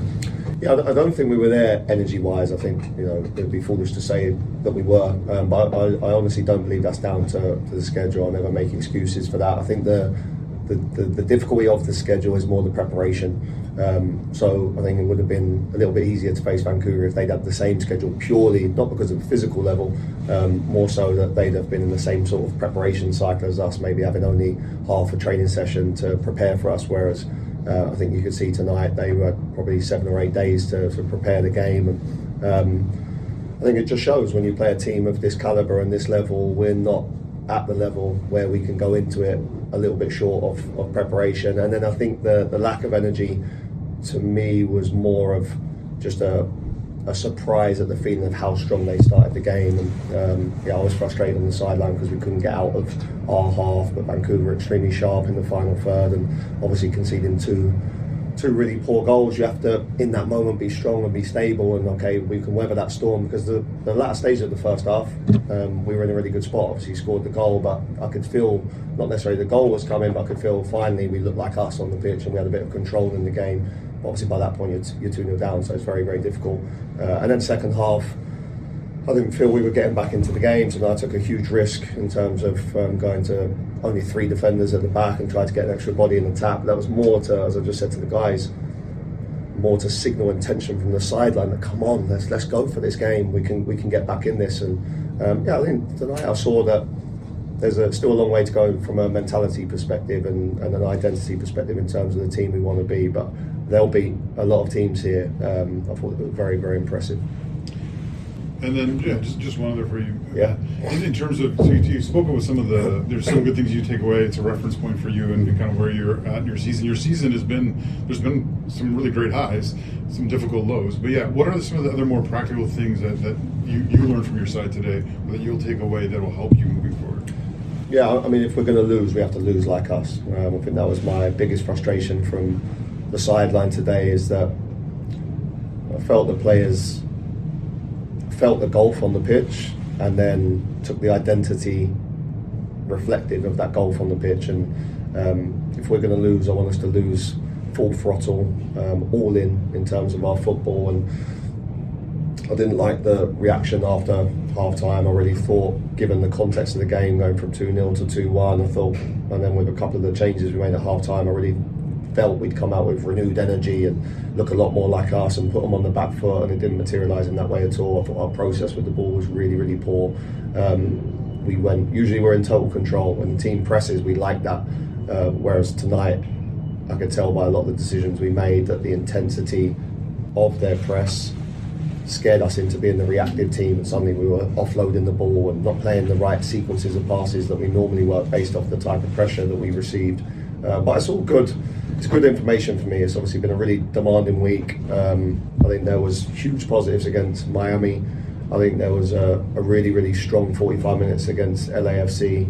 And then tonight, I think there was one team on the pitch, and it wasn't Colorado. So I wouldn't go as far as to say a wake-up call, because I don't think we need that. I think we're very realistic about where we are and where we're going and how we need to bridge that gap. But tonight was just further evidence of that. Thanks so much. No problem, appreciate it. Colorado, beautiful place that you are. Colorado head coach Matt Wells there, and some good honest comments from him. Zach knows the difference, the gulf in class during that game, called out the players for some stuff in a nice way, a constructive way, not a Phil Neville way of throwing them under the bus. I do think he's going to do well at Colorado, and he's got a good base off the team, I think, as well. Yeah, it's been really enjoyable to go to have that assignment for AFTN to be in the post game away locker room. Part of me was looking forward to it. Part of me thought, okay, how is this going to go? Is this going to be enjoyable at all, or is it going to be painful, especially with the Whitecaps doing so well? You're going you're going to see the losers all the time. But you even got a jovial Bruce Arena. Oh, yeah. Well, he won. But no, yeah, it's been really great and really interesting to look back on this opening phase of this season and how these different coaches have kind of responded to, like I said, other than Bruce Arena, these difficult defeats, and I guess you could say Brian Schmetzer as well in the CCC, but all of them, even Arena and Schmetzer, have just spoken, and I think Matt Wells maybe to the largest extreme, have spoken to the quality side that the Whitecaps have assembled. That Axel Schuster and the recruitment division and the coaching staff that they've managed to not just put together but have gelled into a really well-oiled unit. And Matt Wells just talked about how kind of they're like the standard that it's a reference point for his team, right? They'll look back on this, and as they go down the season, as they play them again, I think it's in October, I want to say, it kind of shows them kind of the level they want to get to. One of the things I really, really appreciated about what he said his biggest disappointment wasn't the loss, because he basically, if you read between the lines, he said, look, coming into this, we knew we were going to lose because this team is superior. This team is on a level we're not on. We knew we were going to lose, but the most disappointing thing for him, which I think you want to hear if you're a fan or you're involved in the organization in any way, is that his biggest frustration was that in the midst of being outdone by a superior side, that his players stopped playing the way that with the identity that they're trying to more firmly establish in the Colorado Rapids. And he talked about how, as a new coach there, that this is new for them and they're trying to do the kind of, it's different than what they, how they've looked and how they've approached things before. And he's basically said that he would have much rather that they maybe even lost by more, but played the way he wants them to play, right? So I think that involves, playing out of the back, keeping possession. I think they can be, and they have some players to do it, to be more vertical or whatever. But I think he felt like as his players recognized the daunting task in front of them of trying to, limit the damage from the Whitecaps, that they began to play away from that. They began to play more, not just simple, but more a football in a way to just survive, as opposed to be like, no, we're the Colorado Rapids. This is the way we play. And even if you are better than us, we're going to go down playing as who we are. And I really enjoyed that. And then that's what I said to him as he left the locker room. I just thanked him for his time, obviously, but then just appreciated his authenticity and his openness. And he's not arrogant. He's not like, the way he talks is not like, I know the best or whatever. There's a lot of humbleness in the way he expressed things, post-match. And yeah, I didn't know a lot, but it was really, really encouraging. And if you're a Colorado Rapids fan, listening to this, be one that could really help to maybe bring an identity that maybe Colorado's never even had, and maybe back to the lofty heights of whatever 2010 or whatever it was they made that run to the MLS Cup. Colorado's just had a really tough run of games. You've gone up against Miami, LAFC, and the Whitecaps in the space of 8 days. What you were saying there's been so many coaches that have come and said Whitecaps are a benchmark for us. Yes. And after everything that we've been through with this club over the years, it's still quite crazy to hear folks saying that. Even Bruce Arena said that, I think, as well. And they have higher ambitions than we do. The MLS 360 people were talking about right now, who do you think the MLS Cup finals between? And they're like, Whitecaps, Nashville. Mm. And it's like, oh, wow. Well, we'll do our kind of MLS roundup a little bit differently this week, because we won't go through all the games. It's obviously a 2-game week for pretty much everyone, apart from the the Whitecaps, a couple others as well, but we didn't have the midweek game. So because of that, it meant we dropped away from first place in the standings when San Jose had their big win midweek. And after the weekend's action, still sitting second in the West, second in the Supporters' Shield standings, 24 points from 9 games played. San Jose out in front, 27 from their 10 games played. Both of us have scored 25 goals. San Jose given up 6. Whitecaps just given up 5. San Jose, it's been a fantastic week for them. It keeps ticking along. Midweek, played Austin, trailed 1-0 at the half. A Joseph Rosales goal gave Austin the lead 9 minutes in, and then a 5-goal blitz in the second half to come away deserved 5-1 winners. They were dominant. They ran rampant, and Austin just had no answer for it. And then they followed that up at the weekend. They made, I think it was 7 changes to the starting lineup to go to St. Louis, and they took the lead. Another goal for Judd. That was his 3rd in the space of 2 games. Yeah. St. Louis, 2 goals in a minute. Sergio Cordova and Hartel got on the score sheet. St. Louis were looking the better team. And then a stupid penalty given up. Timo Werner converts it in the 69th minute. And then Werner gets the winner in the 83rd minute. He's ticking along quite nicely for San Jose. San Jose are ticking along quite nicely. 8 goals over 2 games, 6 big points.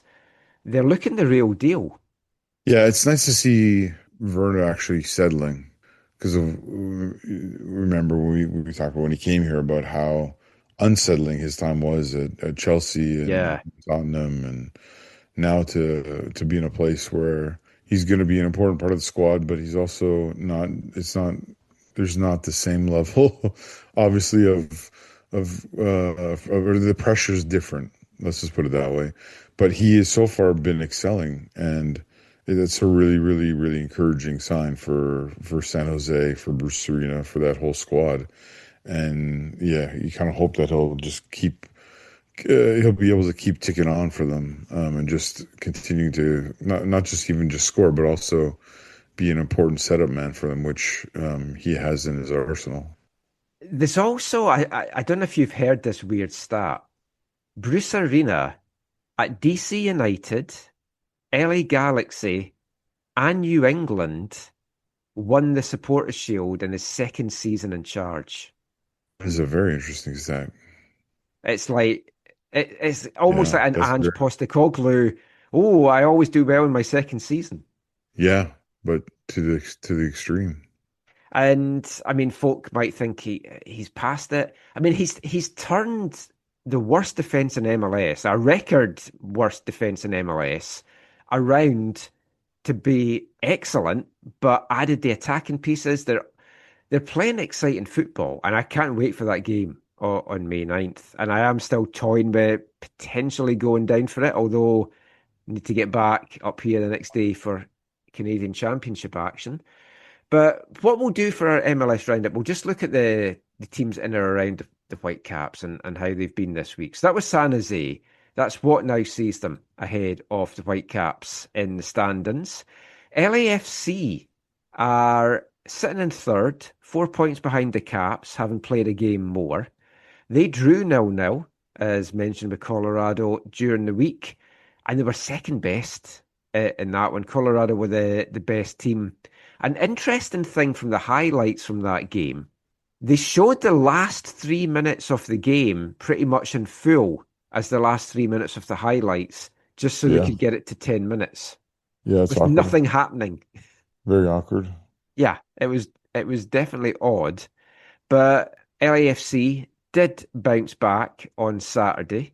A narrow 1-0 win at Minnesota. Mm-hmm. Minnesota probably deserved to get something from this. It was an early goal from David Martinez that did nice finish. This. Jaime's played a bunch, started this game. Yeah, Jaime had a couple of good opportunities in this game as well. He's another player that looks to be kind of hitting his stride just now. But it was a big win for LAFC in the end, especially against the Minnesota side that going into this one were sitting level in points with LAFC. So Minnesota have now dropped to 5th in the standings. Seattle sitting in 4th. They've been on a little bit of a run of late, and then a 2-1 win over Dallas on Saturday. Dallas made it interesting. Seattle kind of got off to an early lead. Your boy Jesus in the 15th minute didn't celebrate against his old team. And then Jordan Morris back, scoring for Seattle in the half-hour mark. Dallas pulled one back 5 minutes before half-time, but I think Seattle kind of comfortably saw this one out. I won't go into too much of the rest of the stuff. Just looking at the standings, Real Salt Lake went down to a defeat today. Maybe a bit of a surprising one against the team that the Whitecaps are playing next weekend, LA Galaxy. 2-1 for the Galaxy in the end. Galaxy had gone down to 2-1 defeat midweek at Columbus. This one today, Royce, another good German performance. 2 goals for him. The winner coming from the penalty spot. Salt Lake did well. I thought Gozo had scored for them, but it's given us an own goal in the keeper in the end because it comes off the post, off the back of Marcinkowski's head, or maybe even legs, and then into the net. Salt Lake still playing some nice stuff, but the Galaxy just looked a little out of sorts defensively. They definitely looked a team that the Whitecaps have players that's going to punish them next week. But offensively, they're missing Klaus now until after the World Cup break. He's out with injury. Big loss. Pencil looked good today, had bursts of speed, should have got a goal late on. I think it's going to be an end-to-end affair in Carson next Saturday night. I think the Whitecaps could inflict some damage on them. Yeah, let's hope the Whitecaps can keep it going. So Colorado's now 7th in the standings on 13 points. Dallas 8th on 13. Houston 9th on 12. That's the teams above the playoff line. Galaxy's win takes them level in points with Houston, but they're just below the playoff line. San Diego 11th on 11. Portland got a very impressive win, I've got to say, at San Diego. I don't know. Are we seeing San Diego doing what St. Louis did a couple of seasons ago?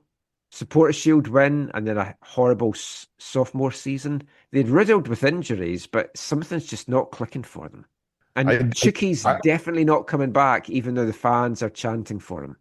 Yeah, see, I don't know if you remember from last year, but I didn't rate their squad last year. I didn't rate them, and they, to me, overachieved.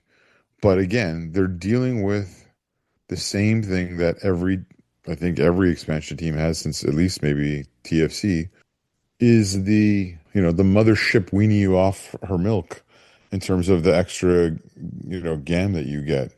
So each year, they had the great first year, but each year from then on, their resource picture is different, and it's going to take some getting used to and adjusting for, their technical football people to overcome the requirements of the league. Yeah, I still think it might come together. They started the season so well. Their performances in the Champions Cup looked electric, and I was like, oh, they're going to be right in the top 4 again. But then, Austin was a team that folk thought were going to be a dark horse, and they're currently sitting 13th on 10 points. It was great to see Jaden Nelson getting his first goal, though, for Austin. Got to say that. Wish him all the best, and I love him to break the World Cup squad. I don't think he's going to, unless he goes on an absolute tear in May. But hopefully this goal will kind of give him a boost going into the last month. It was a nice curling shot in off the post. Last thing I've got to mention about the West, Kansas City. When I left to go to the game on Saturday in the March, it was 0-0 at half-time. And then I saw the final score was 5-0 to Chicago, and I was like, what the hell happened? Did they get players sent off? No. Absolute capitulation. They tried something different. They went for 3 at the back. Oh, wow. Don't think it worked out. So Raphael Wickey's got a very big job ahead of him there. My other bold prediction was that Kansas City were going to set an all-time low points record in MLS. That could still be on. There's still time. Yeah, they're in tough and there's still time. But that is it for our MLS roundup. We're going to get back talking Whitecaps in the next part. I've got a couple of interviews to bring you with a couple of young guns. And we'll be back with that after the final song from our Artist of the Month. Hi, I'm Ranko Veselinovic, and you're listening AFTN Soccer Show.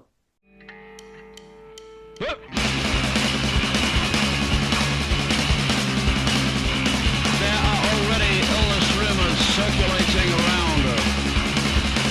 I think you should remember whose side you are on. No one said it was gonna be easy. No one ever said it was gonna be easy. I painted tears, the barrier's broken. The pains that tease me, the barrier's broken. And climb on a board of knuckle red. Climbing the board on a one. I think you should remember whose side you are on.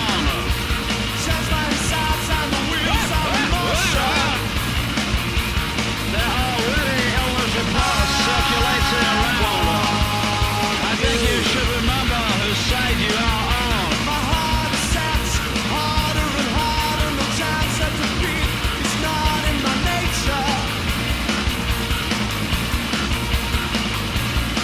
Of course, retriever. I'm a British scammer. 1, 2, 3, 9, 5. Assess you indeterminately.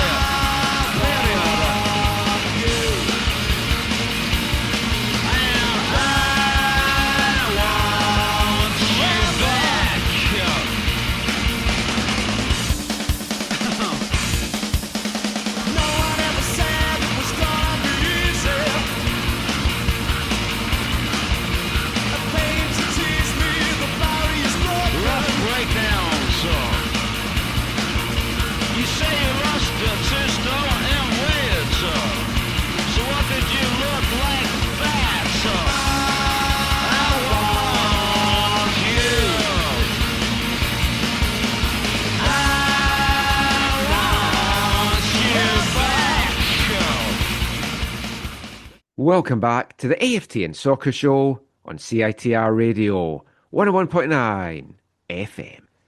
And kicking off this part, it's that sad time of the month where we bring you our last song from our Artist of the Month. The band is Oldham Band, The Inspiral Carpets, and that was the second single to be taken from the band's fourth album, Devil Hoppin'. The song is I Want You, and the album kicks off with a version of that song, but I've played you the single version there that was released on February 21st, 1994. It gave the band their third biggest hit overall, peaking at number 18 in the UK charts. And what is different between the single version and the album version is the single version that you heard there features the wonderful vocals of another favourite of mine, the late, great Marquis Smith from The Fall, and it just takes that song to a whole different level. I'll be honest, I was very tempted there just to play the whole 3.5 minutes of the song. I love it that much. But yeah, that was the Inspiral Carpets wrapping up their residency for the month of April. We'll have new Artist of the Month to kick off the next episode in May. Who is it going to be? And I mentioned in the last part that there's a lot of lyrics in that song that I feel you could adapt to the Whitecaps' current situation with the stadium. Will they be leaving town, relocating, save the Caps? I mean, the song starts off, no one ever said it was going to be easy. A pain to tease me, the barrier's broken. Climbing aboard on a white knuckle ride churns my insides and the wheels are in motion. Going on with lyrics like, my heart is set harder and harder, the chance of defeat is not in my nature. And I think that just really sums up how the Whitecaps fans are feeling just now. It was fantastic to see the Save the Caps march before that Colorado game on Saturday. Great tifo from all the supporters groups as well. Lots of folk holding up their Save the Caps signs. And, I mean, you saw the crowd at BC Place, packed out, touched on it earlier in the show. And if that doesn't send a message to the powers that be here that this team needs to stay in Vancouver, then I don't know what is. Of course, it's not just as simple as getting public support. We still have to find the money man, find the owner. But as we talked about in the last show, that is the hard part, and it's easier said than done. News coming out on Monday from Paul Tenorio and Tom Bogart in The Athletic that a special committee meeting was held this month at the Board of Governors meeting. We talked that there was one in April, and any decision to relocate the Whitecaps has to be ratified and agreed upon at that meeting. So nothing was formally agreed. We spoke how if anything had, it would have leaked out. Well, now some stuff is starting to leak out. So there was a committee meeting with the look at the possibility of relocating the Whitecaps. Las Vegas mentioned once again as being the chief option. The Athletic reporting that MLS has had discussions with a group that's looking to bring a team to the city. And we know that Las Vegas wants to have the city. And there's a $10 billion development plan that was announced just south of the Vegas Strip that was going to include a 50,000 soccer capacity stadium, which if you see the plans for it, it's like insane glass walls. And I mean, it looks amazing, but if it's something that can get built, I don't know. But Vegas, clearly a city of money. There's other teams, Indianapolis, Detroit, Sacramento, Phoenix, all markets, all cities that want an MLS team. The fact that there has actually now been a committee meeting looking at the prospect of moving the Whitecaps is also very, very concerning. The owners do have to agree to it, and then it's whether they would agree to the people buying Greg Harefoot, Jeff Mallett's shares, and then giving the league owners something on top of that in lieu of an expansion fee is obviously something to look at. The last relocation was in 2006. San Jose Earthquakes then went on hiatus and came back as a new expansion side. I've said all along in this that might have to be an option that the Whitecaps look at. It would be different owners then, and I guess you would then be charging an expansion fee to bring the team here. I mean, there's so much stuff out there. I think a lot of the Vegas stuff, though, some of it is a smokescreen. So there's a lot of other chat that just doesn't make sense about private equity groups, various things like that. And I mean, we covered a lot of this on the last show, which thank you for everyone as well that got in touch about what was a hard listen, I will say, in the last show. It was a little doom and gloom, but the folk came out in numbers on Saturday to cheer on the team. Everyone knows that the club is fantastic on the pitch just now. Strong support of it. Let's do what the Save the Crew movement did. Let's find a way to keep the team in Vancouver. So as mentioned, an emotional night at BC Place. And you've got to think with all this chatter, all the uncertainty over the team, how much of it kind of trickles down to what the players think about it? Does it kind of get into their mindset at all? Well, in the post-game on Saturday, I kind of asked that question to Brian White and Tristan Blackmon. Here's what they had to say about that.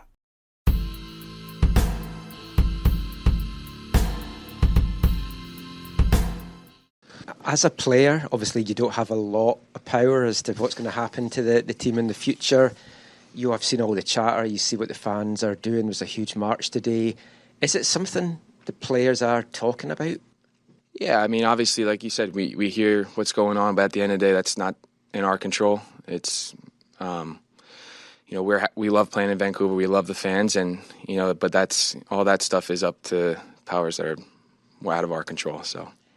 Tristan, just following on from that, you've made Vancouver your home, you've extended to stay here as well. Does it play on your mind at all what the future might be for you, for the team? Yeah, it's a tough question, honestly. We've known for a little while now that the team has been up for sale, but our job at the end of the day is to get results on the pitch and try not to focus too much on what's going on. I mean, we don't have that much of an influence in terms of what goes on, big picture in terms of where the team goes or if it stays, you know what I mean? But all we can do as players is put on good performances like tonight, and I think we've done a really good job of that in the past little stretch here. It's the most we can do as players is try to represent the community and everybody who comes out here really well. So we're going to keep on trying to do that.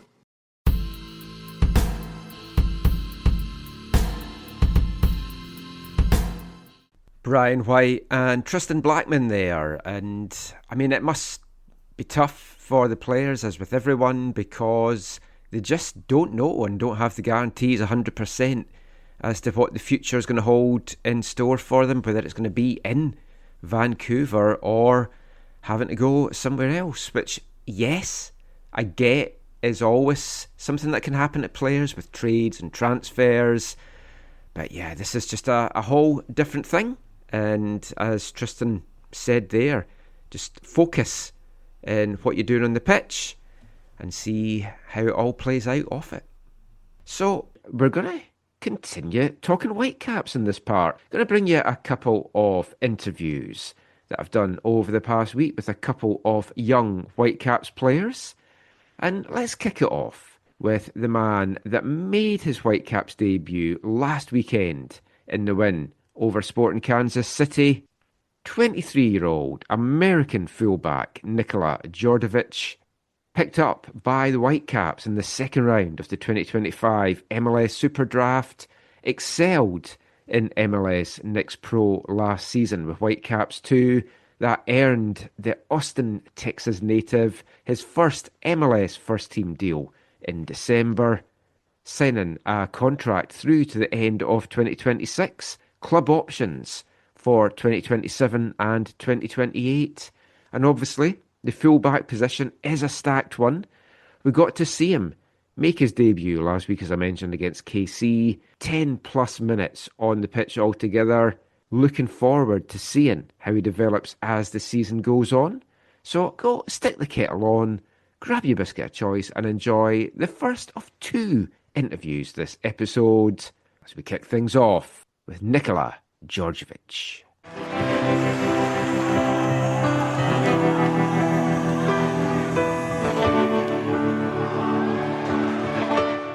Nikola, we've been wanting to chat to you all season, and excellent that we're now waiting until you've made your debut.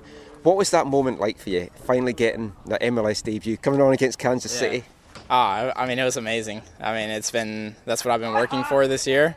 And, I mean, it's just been amazing to be a part of the game, you know, and not only in trainings and everything, but being able to be there by my teammates' side and help us get a win.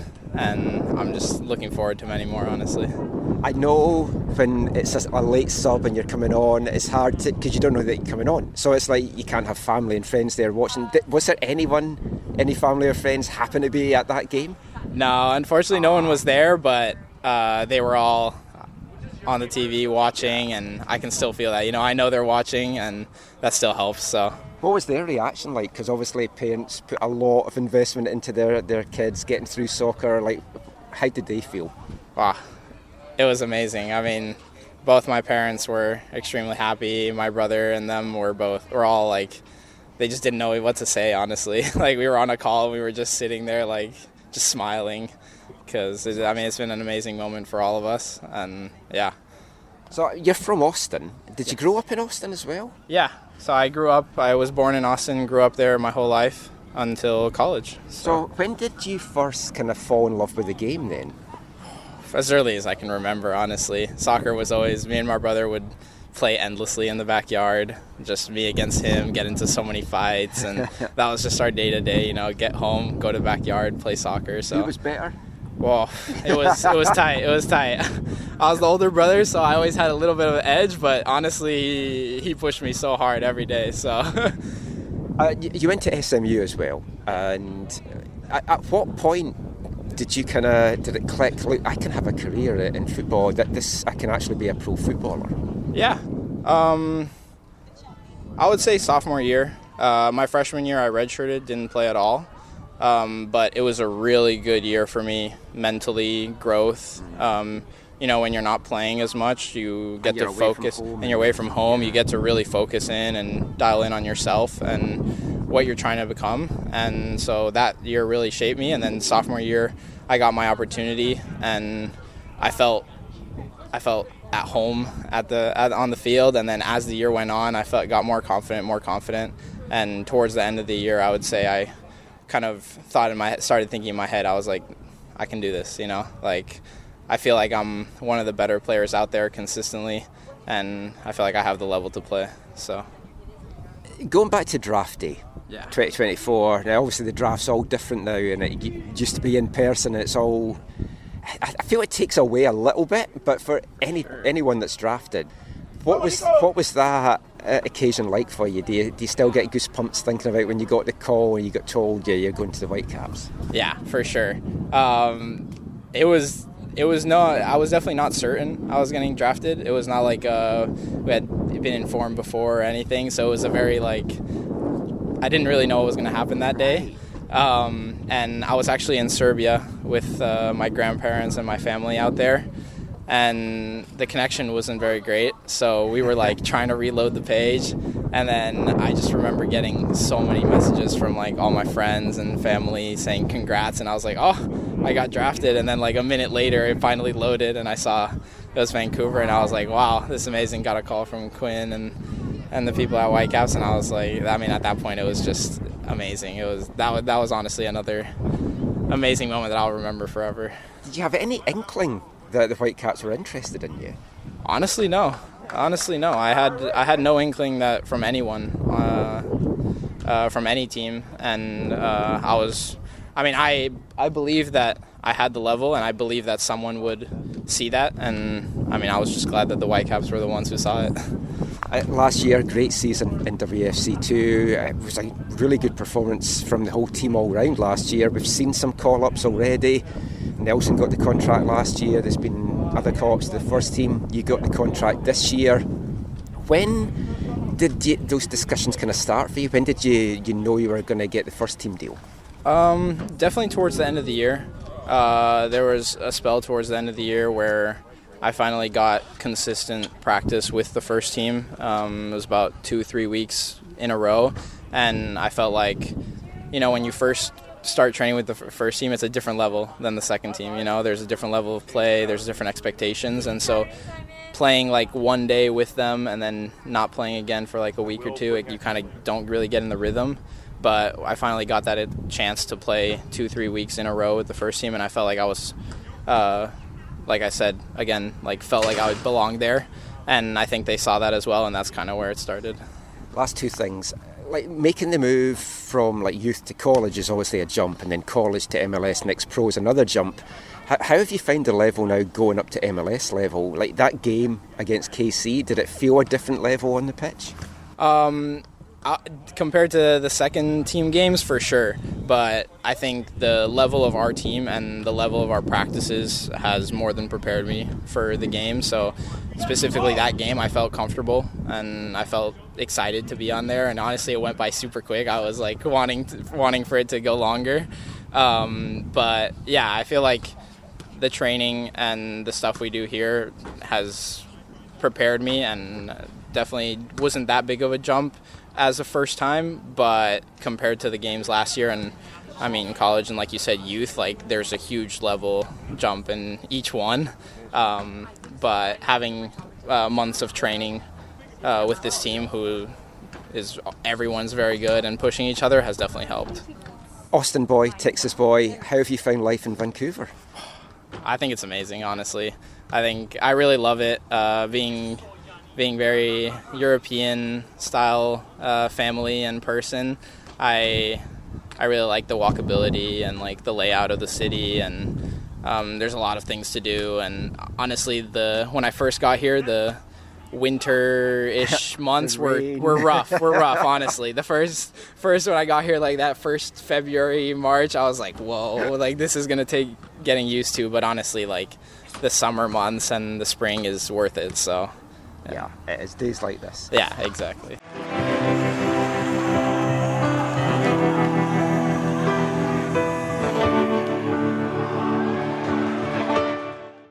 Nikola Djordjevic there, and another young guy that definitely has his head screwed on, has the right attitude and approach to the game. And it was interesting hearing him talking about his draft day experience as well, because we know in the past, the way that the draft was done differently, clubs would go and meet all these players and talk to them, and certain players would have an idea of what clubs were interested in them. But in the last couple of years, when you speak to these guys that's been picked in the draft, a lot of them have had no idea that the Whitecaps were interested in them. So the Whitecaps are doing their research from game tape, speaking to the coaches, doing kind of research on their character from speaking to people that know them, including teammate, coaches, stuff like that. So it's a different approach. But whatever approach the Whitecaps have adopted the last couple of years, it's working really well.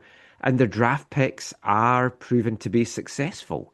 And I know a lot of folks still poo-poo the draft and don't feel it has its place, but it does, because not every player follows the same pathway. Some players are great at youth level and they get picked up, or they're homegrowns that come through club academies throughout MLS, here in Vancouver. Others want to get their education. You could say they're the sensible ones because they know how short a career professional footballer is for many of these guys. So you want to get your education, you want to get your degree, you want to set yourself up for your post-football world. And that's what a lot of these guys have done. It's why the draft picks that the Whitecaps took in the most recent draft in December, they've gone back to college. The Whitecaps have drafted them. They've got their MLS rights. They've either taken them as maybe rookies or sophomores or juniors, but they want to go back, continue their education. And to me, that's the best of both worlds. You can maybe bring them in the summer, have a look at them in the BCPL even if you wanted to do that. I know a lot of the guys that's going to be coming back this summer to play for the Whitecaps team in the BCPL are going to be guys that's away down at NCAA. And from a Whitecaps point of view, you want to keep all these options open. And I know some folk will be like, well, we'd like to see more Canadian talent coming through WFC2. They've done that. They had that a couple of seasons. Now there's more kind of international talent or American talent. And if you look at the guys that have earned the contracts, some of them, Mihail Gerasimenkov, came through the academy, played with WFC2, has the first term deal. Others, like Nikola Djordjevic there, even if you look at Nelson Pierre, Simon Betcher, all guys that came through the draft, came into the twos, into the first team. Some gone out on loan, some didn't work out, some have gone to other clubs. Simon Betcher still in MLS with St. Louis. So there's a lot of different pathways for a lot of different guys. And Nikola Djordjevic definitely in a position where there's a lot of competition. It's the same with Mihail Gerasimenkov. The left back, the right back in Djordjevic's case, maybe isn't as stacked because you've got Eddie Racampo there, you've got Matias Laborda there, Jesper Sorensen who's out on loan, and then Djordjevic as well. But with all these games coming up, we touched on it in the first part, there's going to be rotation. Some of these guys are going to get minutes, some off the bench, some of them maybe going to get starts. And that's why it's important, and what Jesper does well, in getting these guys minutes early in the season. So they are prepared, they're blooded, the nerves have gone. So when they do need to come in, they can perform a lot better. So I learned a few things there about Nikola. But of course, being a new Whitecap, there's still one more thing we have to find out about him. Does Nikola Djordjevic fancy a chocolate digestive? Anyone fancy a chocolate digestive?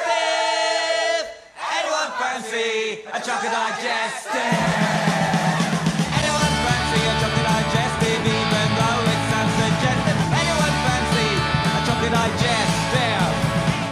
We'll do a quick fun segment that we do on the show with all the new guys. So you're not a Whitecap till you do this. If you're at home, morning, mid-afternoon, you want to have a hot beverage, do you go for a tea, a coffee, mate, something else? I don't do much, but if I had to pick, I would do tea, honestly. And do you have a sweet tooth? Do you like to have a sweet treat when you're having a tea? Any Texas treats that you enjoy? No, maybe a little. I like myself a Biscoff cookie. Oh no, that's a good choice. That's a good choice. I like that. I like a Biscoff. At least you didn't go with croissant like so many of the players seem to be going with for some weird reason that's like I feel unhealthy. like that's like the obvious one, you know? Yeah. Everyone No, thinks like coffee and croissant, but Anyone fancy a chocolate digestive? Anyone fancy a chocolate digestive? Anyone fancy a chocolate digestive, even though it sounds suggestive? Anyone fancy a chocolate digestive?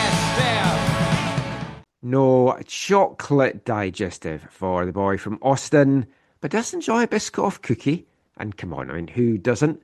I had two myself this afternoon with a cup of coffee whilst editing that Djordjevic audio for this show. Definitely one of the better cookies around, so Nikola has got good taste there. And Nikola Djordjevic was one of 6 first-teamers that featured for WFC2 in their penalty shootout win against Colorado Rapids 2 at Swangard on a sunny Sunday afternoon. As mentioned in the first part, we got to see Ranko Veselinovic and Sam Adekugbe on the pitch for the first time in 9 and 10 months respectively. Great to see both of them out. They did well in the game, played the first half. Ryan Alumi led the line for WFC2 this afternoon, got himself on the score sheet, scored a goal in the shootout as well. Both Nikola Djordjevic and Mihail Gerasimenkov played the 2 fullback positions this afternoon. And a first-teamer that many have maybe, I don't want to say forgotten about, but maybe just not at the forefront of their attention because injury basically derailed his 2025 season, and that is homegrown signing midfielder Liam McKenzie. We've spoken to the 19-year-old from Comox a couple of times now on the podcast. Originally coming through over on the island with Comox Valley United, Vancouver Island Wave, joined the Whitecaps Academy in 2020. And for a number of years, people were telling me what a big talent he was. Watch out for this guy. He was the 2022 Whitecaps Under-15 Player of the Year, made the MLS Academy Best 11, got to play in the 2024 MLS Next All-Star Game as well, been capped by Canada at U17, U18, and this year at U20 level. Actually made his MLS debut as a Whitecaps 2 call-up playing against Chicago in March last year. An injury kind of derailed that, as I mentioned, but signed a homegrown player contract in August 2025 through to the 2028 season, and has just really been getting the minutes in for WFC2 again this season. 5 goals in his 6 appearances so far. Wasn't able to get on the score sheet on Sunday afternoon. Did score a penalty though in the shootout. So I caught up with Liam after the match just to kind of see what the last few months have been like for him and the 2026 season so far.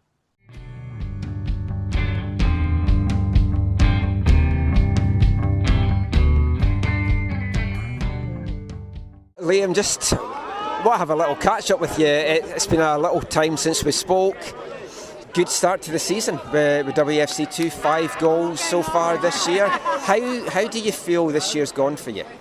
Yeah, I feel it's gone pretty well so far. Obviously last year I was hurt pretty much for the season, so I'm just happy to be back playing first and foremost, so I'm really grateful to be back on the field. And yeah, my goals, I've got 5 goals of the season, so I'm really grateful for that as well. And I'm mostly just happy to be back playing with the team, and I'm excited for what the future holds. I mean, last year it must have been tough because you get the first team contract and you get some minutes, and then you're expecting to be playing. How tough a year has it been for you? Yeah, it was like really, really tough. It was really unfortunate, like words can't really describe, but yeah, I'm just focused on what's next. I kind of want to put it behind me, and that's the reality of football, is that injuries happen, and you just gotta make the most of what you can. So I'm just really grateful to be back on the field and back playing. I spoke to you the other day and I said, I mean, the best way to catch Jesper's attention is to do what you're doing, and like he was here today watching the game. You're at a club that's given young guys a chance, and you've seen like Mihail and Nicola coming in at the first team as well and getting those minutes. What do you feel you need to kind of work on now to maybe get your chance in the first team, get some more minutes there? Yeah. I'm mostly just focused on myself and improving myself. And I think if I can do that, then the opportunities will come. But right now I'm just focused on, I'm back on the field, so I'm working on just, game, focused on like being back in the game environments. So just improving that overall, and then getting, like my touch, awareness, everything like that. I wouldn't say there's anything in particular, but I would just say in general, just getting back on the field and getting back to that game speed and that game mentality. So I've been working on that, and there's still ways to go, but yeah, that's definitely what I'm thinking right now. Last thing, I didn't really have you down as a goal scorer, but it's like the goals have been coming this year. Yeah. What's kind of clicked for you? I don't know. I'm not sure, but I like to score goals. I always have, I guess. You're playing more advanced, yeah, though, as well. Yeah, I guess my first year, I was more playing as an 8, and then the second year I was injured the whole year. So maybe people just don't know that I'm a goal scorer, but I am. So well, that's my fault then. Yeah. So good luck for the rest of the year, man. Hopefully we get you to see you in the first team soon. Yeah, thank you. I appreciate it. Yeah.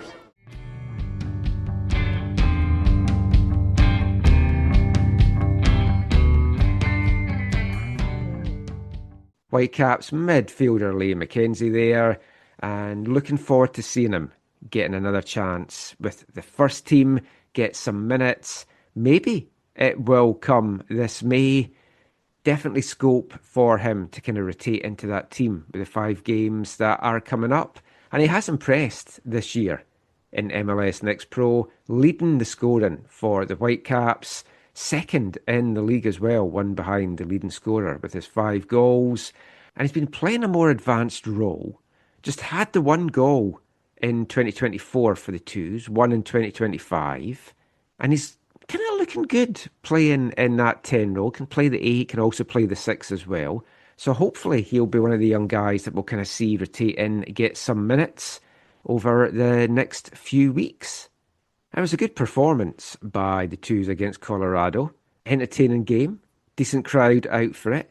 And there was a lot of folk out cheering on Rapids too, because they had 2 local lads playing for them. Former Whitecaps Academy alumni Sydney Wathuta and former Vancouver FC CPL player James Cameron. We last spoke to James back in 2024 when he was with VFC, was sold to Colorado Rapids 2 in February 2025. Had a really good debut season in MLS Next Pro, getting 5 goals for Rapids 2. This year's been a little bit more up and down for him. No goals so far. Hasn't played in all the Rapids matches. Went the full 90 in the game at Swangard on Sunday. And Zach caught up with Cameron after the game just to talk about life in the Rockies and the transition from the CPL to MLS Next Pro.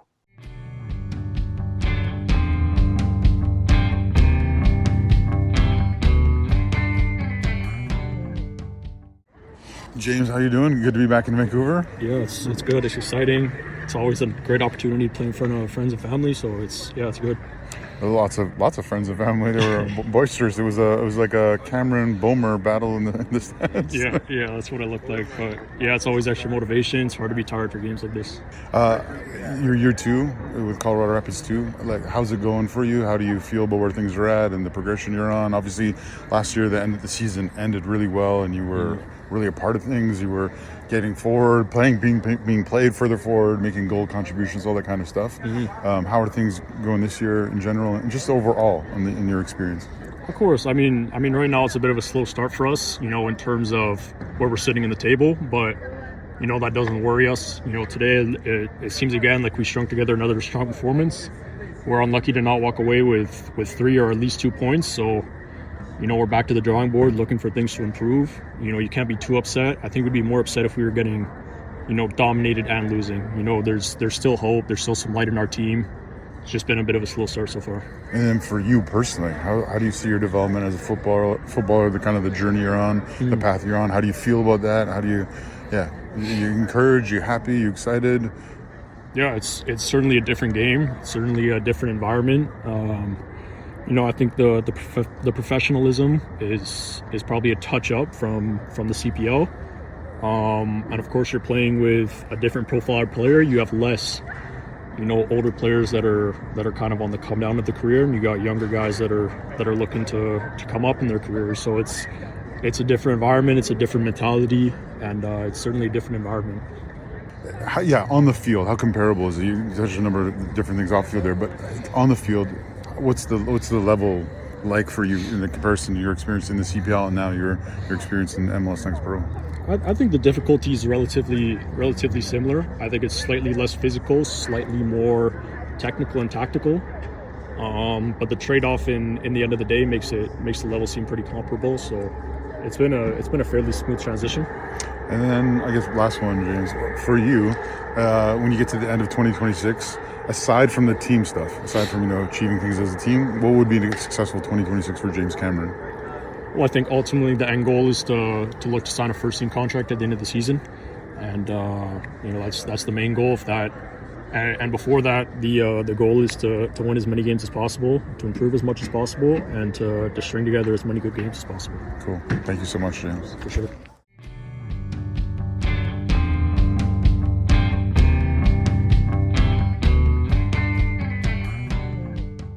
James Cameron there, just talking all things Rapid 2. Wish James all the best in his time with the Rapids, Sydney Bathuta as well. Both of them now in their second seasons with the club.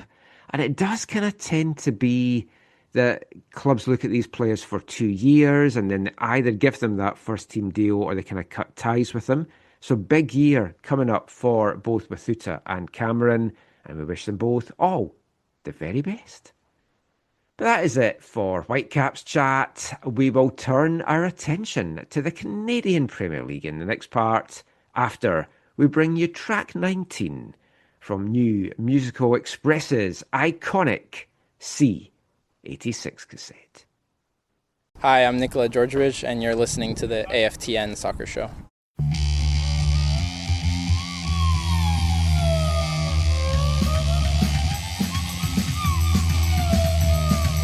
So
Welcome back to the AFTN Soccer Show on CITR Radio 101.9 FM.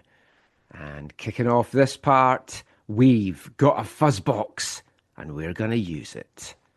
A 4-piece all-girl pop-punk band from Birmingham in England, and that was their song Console Me, track 19 in NME's groundbreaking and influential C86 cassette, the release that we are paying tribute to all throughout the year, the 40th anniversary of the cassette getting released in May 1986.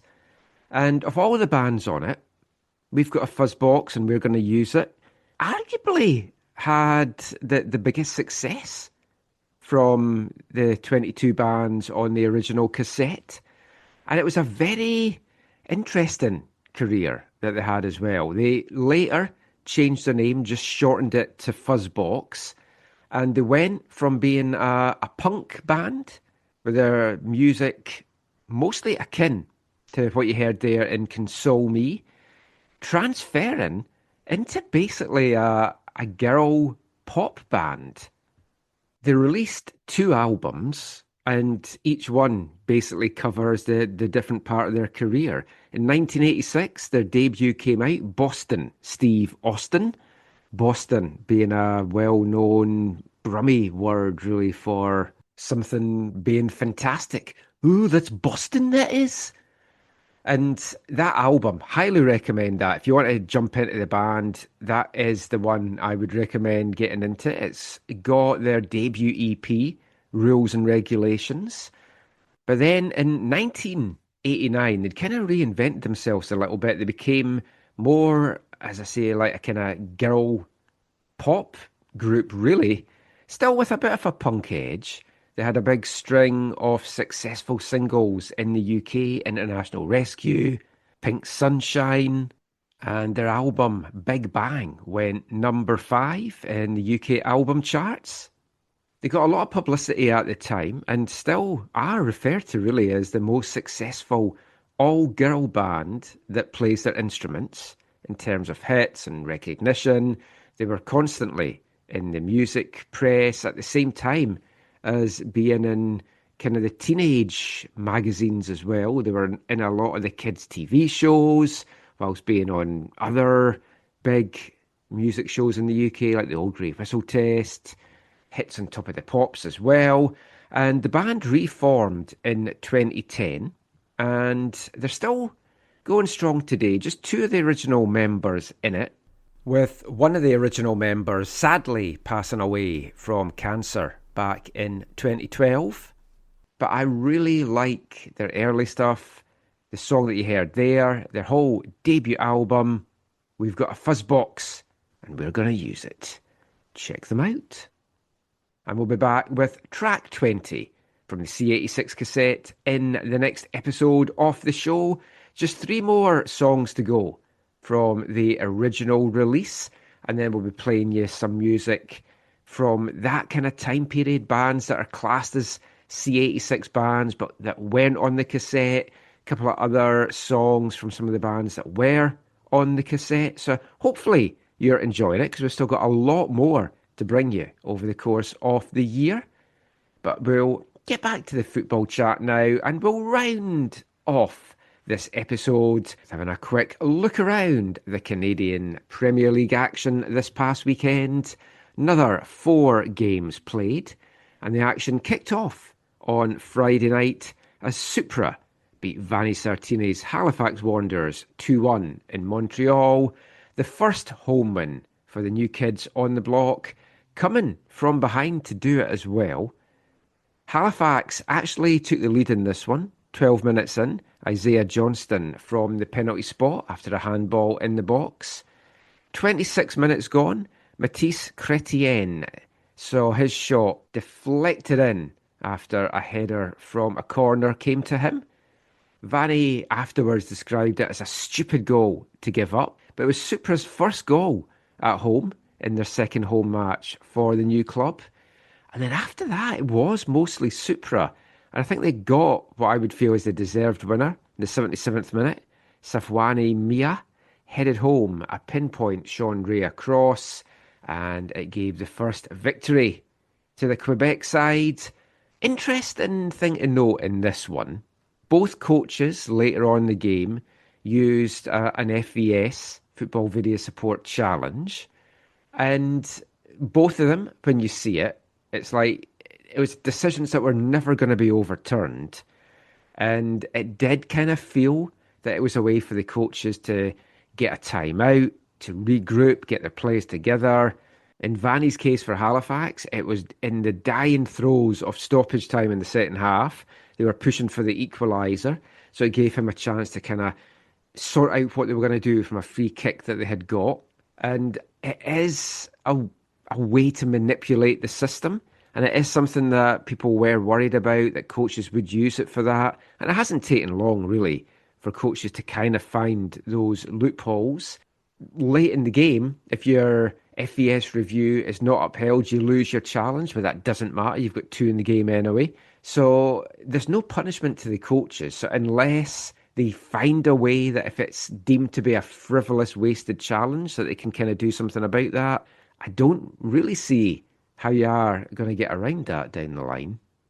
The way you phrase that, Mike, I think that you're kind of saying that it feels like the way you're asking it is, this is an abuse of the system and how it's set up or whatever. Yeah, it's given them a loophole to get a timeout. Yeah, but I think, in sport, as coaches, you always need to use whatever resources are, made available to you are within the laws of the game to achieve the results you need to win the game, to see, to get an elite equalizer, whatever, right? So I think this is a natural part of the adjusting kind of phase of how this is all going to in the CPL. And so, do I love it? Probably not, but I think it's par for the course, and I think just some adapting that does take place in as they kind of go through the teeth. But yeah, I don't think it's nefarious. I don't think it's like the worst thing in the world. I don't think it's like the coaches should be reprimanded for it or anything like that. But it will be interesting to see if they do, if there is augmentation within a season itself. That's, I think, will be interesting. And then if not, then definitely you can imagine them making some adjustments for next year. Yeah. Second match of the weekend came on Saturday afternoon in Calgary, and it was Cavalry 1, Inter Toronto 1, a tale of 2 headers. Cavalry will definitely look at this as 2 points dropped. They dominated the match, had 17 shots to Inter Toronto's 8, took the lead through a 36th minute Dan Klomp header. 5 minutes after that, though, Inter Toronto back level, Tomasz Skublak, with a kind of lovely twisting header that I still don't know if he meant to do what he did or if he just kind of got it all wrong. Either way, it ended up in the net.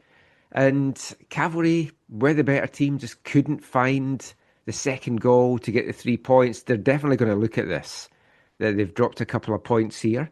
Wild conditions. It was snowy at times. I'd seen the weather forecast. It was meant to be -1 on Saturday as well. So we're out enjoying all the sunshine here in Vancouver, and it was very, very chilly out Cavalry way. Final 2 games of the weekend came on Sunday, and both the BC teams were involved in those. It was Ottawa 1, Vancouver 1. First point and first goal of 2026 for Vancouver FC against the defending champs. Vancouver were the better team in this. Again, it's like 4 games that they've felt like they've been the better team. At least this time, they're not coming away from it empty-handed, so they've at least got a point, but it's going to be disappointing to lose to a late goal.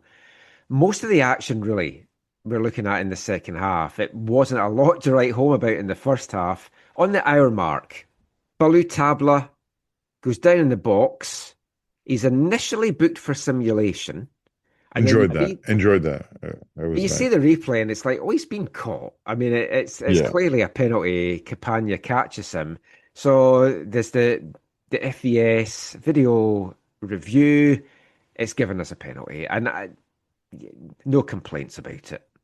No complaints from me either, especially when you have Callum Irving in goal. Well, yeah, because up steps Santi Lopez, the man brought in recently by Ottawa, looking to try and break in to Canada's World Cup team, which we said at the time, why is he gone to the CPL in that case? Steps up, takes a penalty, another brilliant save from the spot from Callum Irving. Second penalty save this season. VFC go up the pitch, open the scoring. Mohamed Amisi on the counter-attack, less than a minute after Ottawa had that saved, and it's 1-0 VFC. Yeah, it was huge. Like the save followed by the goal. We were watching it as a whole family on delay, because obviously a 10 a.m. Sunday morning 10 a.m. kickoff was, created challenges for us. But yeah, I was in bed as well. No, but yeah, we were all just so encouraged. Callum Irving, they're extending his personal record of most penalty saves. I believe that's like during the run of play, not necessarily in shootouts, although I don't know how that factors in. But most penalty saves in games in the history of the CPL, I believe he's now at 7. Yeah. Like you said, second one this season, and just his showing his leadership and showing his ability, and making contribution in such a meaningful and powerful way. And then to go up the other way, and Mo Amisi, who's been an encouraging. Living up to his name. Sorry? Yeah, He's not been living up to his name. Yeah, well, not on this occasion, but no, he's been actually a really encouraging signing. I think he's one of the, if I'm not wrong, one of the signings, one of the 3 or 4 or 5 signings who are like these dudes who've been without a club since like July or whatever, but came in and was asked to play a central attacking role in the CONCACAF Champions Cup, when he's really more of a winger, and he gave his all to that. And there were a lot of encouraging signs, but now that he's been able to move back to wing, and especially in this match, I think you saw what he can offer you there, as he can cut in and can get kind of into the middle, as well as helping from wide positions. Just yeah, and it's a nice. You should have more goals in this game, which again is a testament to what you said earlier, that it doesn't just feel like it's not just for FC has been the better of the better footballing sides in their matches, but objectively, when you look at all of or most of the major stats that are typically definitive for matches, aside obviously from goals, but once again it is 4 in a row, and so some encouragement for Martin Nash and his side there, although when they look at 1 point from 4 matches, they'll definitely feel aggrieved by that. But no, a great moment, in some ways, I guess, first goal of the season, also kind of historic moment, and Mo's first goal for the club. And I think it also just has so many encouraging signs kind of going forward. It wasn't a great day for Santiago Lopez, because in the 69th minute, he was stretchered off with a foot injury. Haven't seen an update as to what it is. It didn't look great for him. It took 6 people, 6 stretcher bearers to carry him off, which I felt was a bit excessive. Yeah, it's not like I was laying down there. I know. I'm making light of it, but it's like nightmare for him, nightmare for Ottawa as well, who'd lost Salter and Rodriguez, and it's like, oh, we've got Lopez at least as one of the replacements, and now, yeah, we'll see if he's missing. Next big talking point, 12 minutes from time, there was another football video support challenge, this time from Martin Nash, looking for a penalty on Elijah Ba. Wasn't given on the pitch, wasn't given after the challenge either. And I know we disagree on this. I don't think it was a penalty, because I think Ba initiates the contact by putting his leg in front of the defender. And I think that's why it wasn't given. Yeah, I think Ba, going back to last year, has kind of, I was going to say for better or for worse, but I guess it's mostly for worse. It's kind of built up a reputation in the league as someone who does go down easy. And it feels like the referees know that and are looking for that. you can say that he draws the contact or whatever, but I think when you're looking at these things in the replay, I could see the shout for why this should be given. It's like the knee into the knee or the knee into the side of the leg or whatever. And I know that's where you would counter by saying, yeah, but he does that. He puts his leg there because he knows that's what's gonna happen. Mm-hmm. It still doesn't stop it from being a foul necessarily. Obviously, he does appear to go down very easily, which I don't think was beneficial in his cause or helpful in his cause. And which I think was partly like Tabla's issue as well, because he kind of, after the challenge, made the most of it, which made it look like simulation.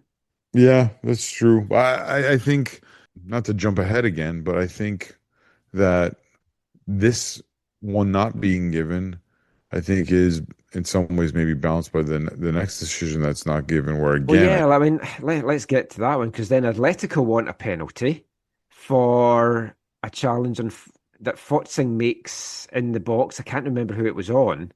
You see the replays of that, and it looks a clear penalty. But again, there's a video review, and the referee's like, "Nah, I'm fine." yeah. And obviously, in that moment, there was relief in our household, kind of watching on. But in all honesty, I think if I'm trying to look at it objectively, I think that it's probably fair if both of those are given or both of them are not given. I think either way, if one of those had been given and the other not, I think it creates a real frustration and imbalance to kind of how the game is, how the match is being refereed. But these challenges are really, really interesting, and I think it's still growing. We're still trying to get to a point where we're like, hey, that's best, and that's how, this is really helping to grow the game and whatever. But I still think, yeah, in the long run, we're seeing, for the most part, the correct call made, and that's hugely helpful in a league that has, let's be honest, has struggled to get to have that happen. That's fair. But Atletico Ottawa get the equaliser 7 minutes into stoppage time. Emiliano Garcia got on the end of Cam Habibullah through ball, gets his first CPL goal. And I think that's his second assist now in the season for Cam Habibullah as well, which is great for him as well. But it's a gut punch again late on for the Eagles. Yeah, I think one of the questions, from Kirk about this was the 10 minutes. If some of the challenges aren't made by VFC, or maybe it was just the one, if the challenge is not made, you're playing less time, and maybe that prevents this from happening. So is maybe one of the downsides the coaches have to think about when they're making challenges. Where we were talking about before in the other match, or if they're making them just for to give their players a break. Obviously it can come back to haunt you, and all the extra time did haunt the Eagles in this one. I think they were a little bit on that play. They were a little bit tired, a little bit sluggish, and it's a nice passing move that kind of cuts them open. And I think in the end, as much as Vancouver is the dominant side, is the better side, that play shows you, the worthiness of Atletico walking away with a point, even if maybe undeserved. Yeah, another tough one, but at least the first point on the board and the first goal. And still positive signs. I keep saying it's a good team there. It's just waiting to get out. The last match of the weekend, not a lot to talk about in this one. Forge 1-0 win at Pacific puts them to the top of the standings. This one of the handful of games that's going to get played, including next week's derby against VFC at Royal Athletic Park. It looks lovely. I love the setting for it. I think it looks really good. It's obviously better when it's a really full house in there. Again, it was 3,300, but I think most of them are not on the camera side. Is that right? Okay. Is that what it is? I read somewhere 30 over 3,000. I can't remember the exact number, but watching the highlights of it, I was kind of like, this doesn't look like that many. It looks beautiful. Grass pitch, great setting. Pacific again just didn't offer much. The highlights for me for Pacific is there are two guys that's been playing in the two TSS games as loanees, Matthias Vallis and Matteo Schiavone. Both came on in the second half, although very fleeting minutes, 15 for one, I think 3 for the other. Forge deserved to win in this. They had a big bully goal ruled out by FES, which I don't think he was offside from the camera angle. It wasn't a clear enough camera angle. I think the offside thing would have had him onside, but the camera wasn't great. But then Brian White gets the winner in the 78th minute, with FES showing that he was onside. And 1-0 for Forge in the end. Yeah, Forge does what Forge does, right? They grind out victories. Another 1-0 victory playing across the country on the West Coast. Not given a goal up yet. 4 matches. Yeah, I think, and that's, again, partly down to the recruiting of Dimitri Bertrot in goal. Yeah. I think Bobby will be, quite pleased and really encouraged of kind of how his side has started the season. Feels a huge game next weekend. Pacific hosting Vancouver FC, bottom 2 in the standings just now, both sitting on a point. If Pacific lose that, it does feel there could be some pressure mounting again on James Merriman. You're going over to that, I would take it. No. You're not? I'm in Hope for work until at least noon, so it's right. Yeah. I'm missing the first home one as well because I'll be out east for the World Cup, so I don't get to go to a derby till later, although I think I'm supposed to be able to make the other two. So, well, right now Forge leading away from Cavalry by 2 points, Supra third, and Forge, Cavalry and Inter Toronto, the 3 unbeaten teams. But it's been an entertaining start to the season. We'll be back with more CPL chat in the next show. That is it pretty much for the show this week. We're going to finish, as always, with this episode's wavelength. And I'm actually going away from the World Cup songs that I had planned to do all the way up till after the World Cup, because I had a song this week that I thought it's a fun one to play. It ties into what we were talking about at the start of the show. It's from a singer-songwriter, Chutar, who does lots of football songs about his beloved York City. And he wrote one in the build-up to the York City-Rochdale game to the tune of the Jams Going Underground. So I thought, just to honour York City getting back into the Football League, this is Chutar. It's Going to the Wire.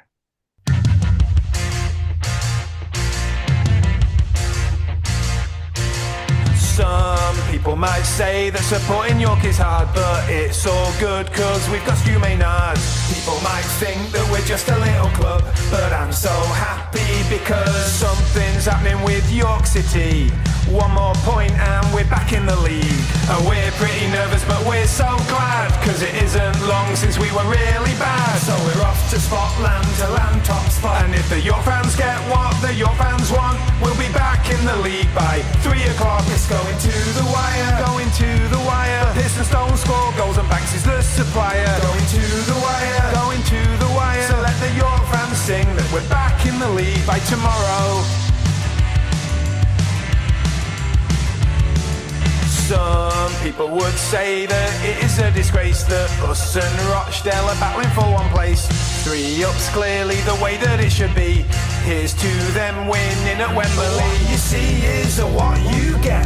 We play good football and bang it in the net. After too many years of City not being great, we've won a lot of games and got a team we rate. So we're heading to Rochdale on a wave of hope, and all that your fans want is a commotion, a good day out and promotion. It's going to the wire, going to the wire. So when the whistle blows, let's get off to a flyer. Going to the wire, going to the wire. Let the fans all sing and let the fans all shout for York City.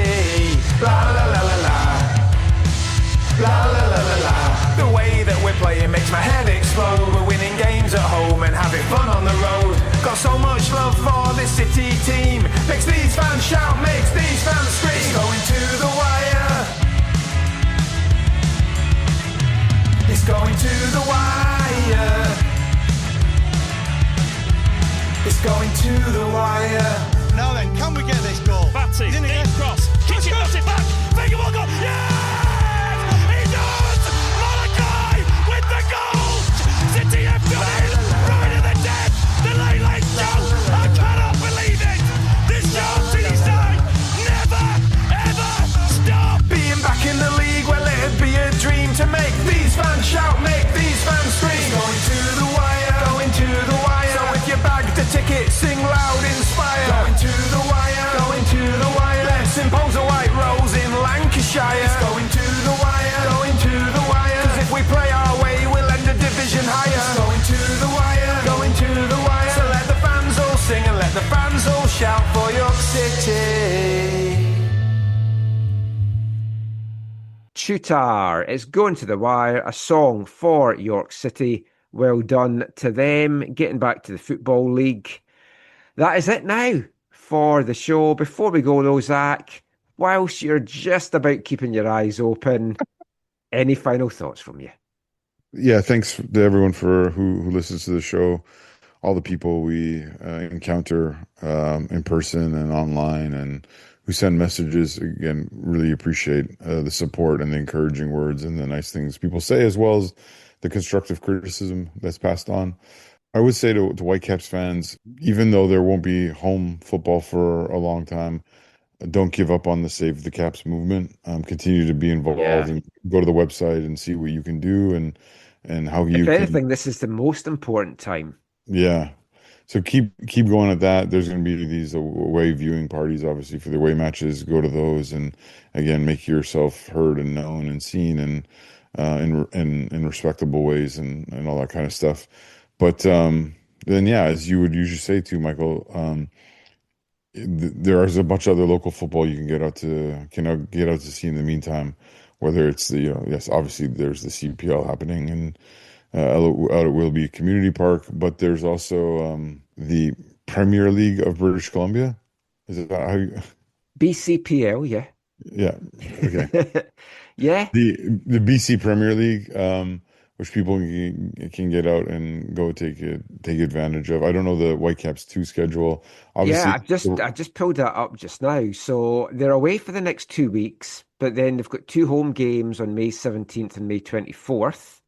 And then they've got 4 home games in a row during the World Cup. So I wonder if they'll catch any fans that are in town for World Cup games. Yeah, they might. And then obviously the Rise just kicked off. Disappointing result, but it sounded like it was a really great night. Kind of a sold out Swangar Stadium. So lots of local football going on prior to the World Cup, and so, like you said, a little bit maybe during the World Cup. So keep supporting local football in all the ways that you can. The other thing I'd say, but these last couple of weeks is Kirk and I have just really enjoyed getting out and actually playing football together. So part of the reason why I could only make part of the WFC2 today was when I realized my error, because I was always looking at the Colorado. I wasn't going to mention. Yeah. When I realized what was going on, I was actually at a local field. There's a local kickabout out here, which is quite really enjoyable, and I'm thankful that even they allow an old obese person like myself to be involved without any significant. Yeah. So I was going to say significant criticisms, but no, just when you take the goal kicks though, it's like those chants must hurt. Oh yeah. No, there's no goal kicks. But no, anyways, yeah, get out and enjoy the football that's on offer, and enjoy what's going to be an amazing summer, despite all the maybe the challenges or the frustrations over the how FIFA is doing some things. Get out and enjoy what you can. Yes, and actually, just if anyone is looking to go to the home opener, Canada-Bosnia, get in touch. We can get you 2 tickets for that game, Category 3, at face value, $1,200 each. Cheaper than the ones that's on the site just now, and way cheaper than all the resale ones. So if you want to go, genuine, legit tickets from a trusted seller. So get in touch and we'll sort something out for you. If you're in Surrey on Saturday as well, head along to Newton Athletic Park. It's BC Provincial Cup Day. All the games getting played on the same day this year as opposed to over 2 days. I'm going to have the commentary on YouTube of the Masters A Cup, the Women's A Cup and the Men's A Cup finals, 11:30, 2:30, 5:30. So you can catch that on YouTube, or better still, if you don't want to listen to me, get along and take in the action yourself. But that is it for another show. Thank you for being with us. It's 1 a.m. It's an early finish for us. It is. Yes. We'll be back with another show soon. Until then, as always, thanks for listening. Take care and save the Caps.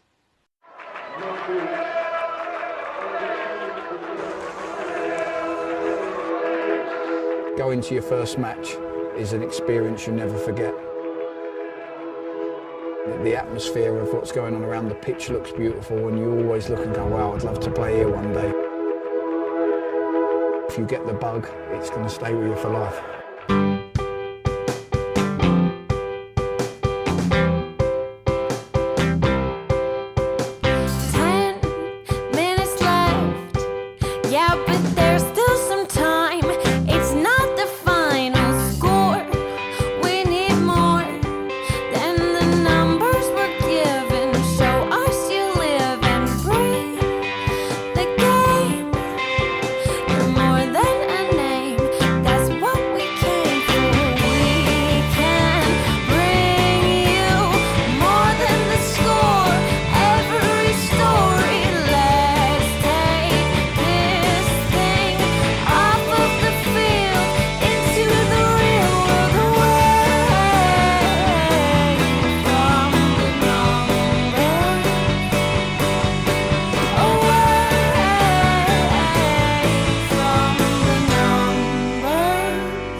AFTN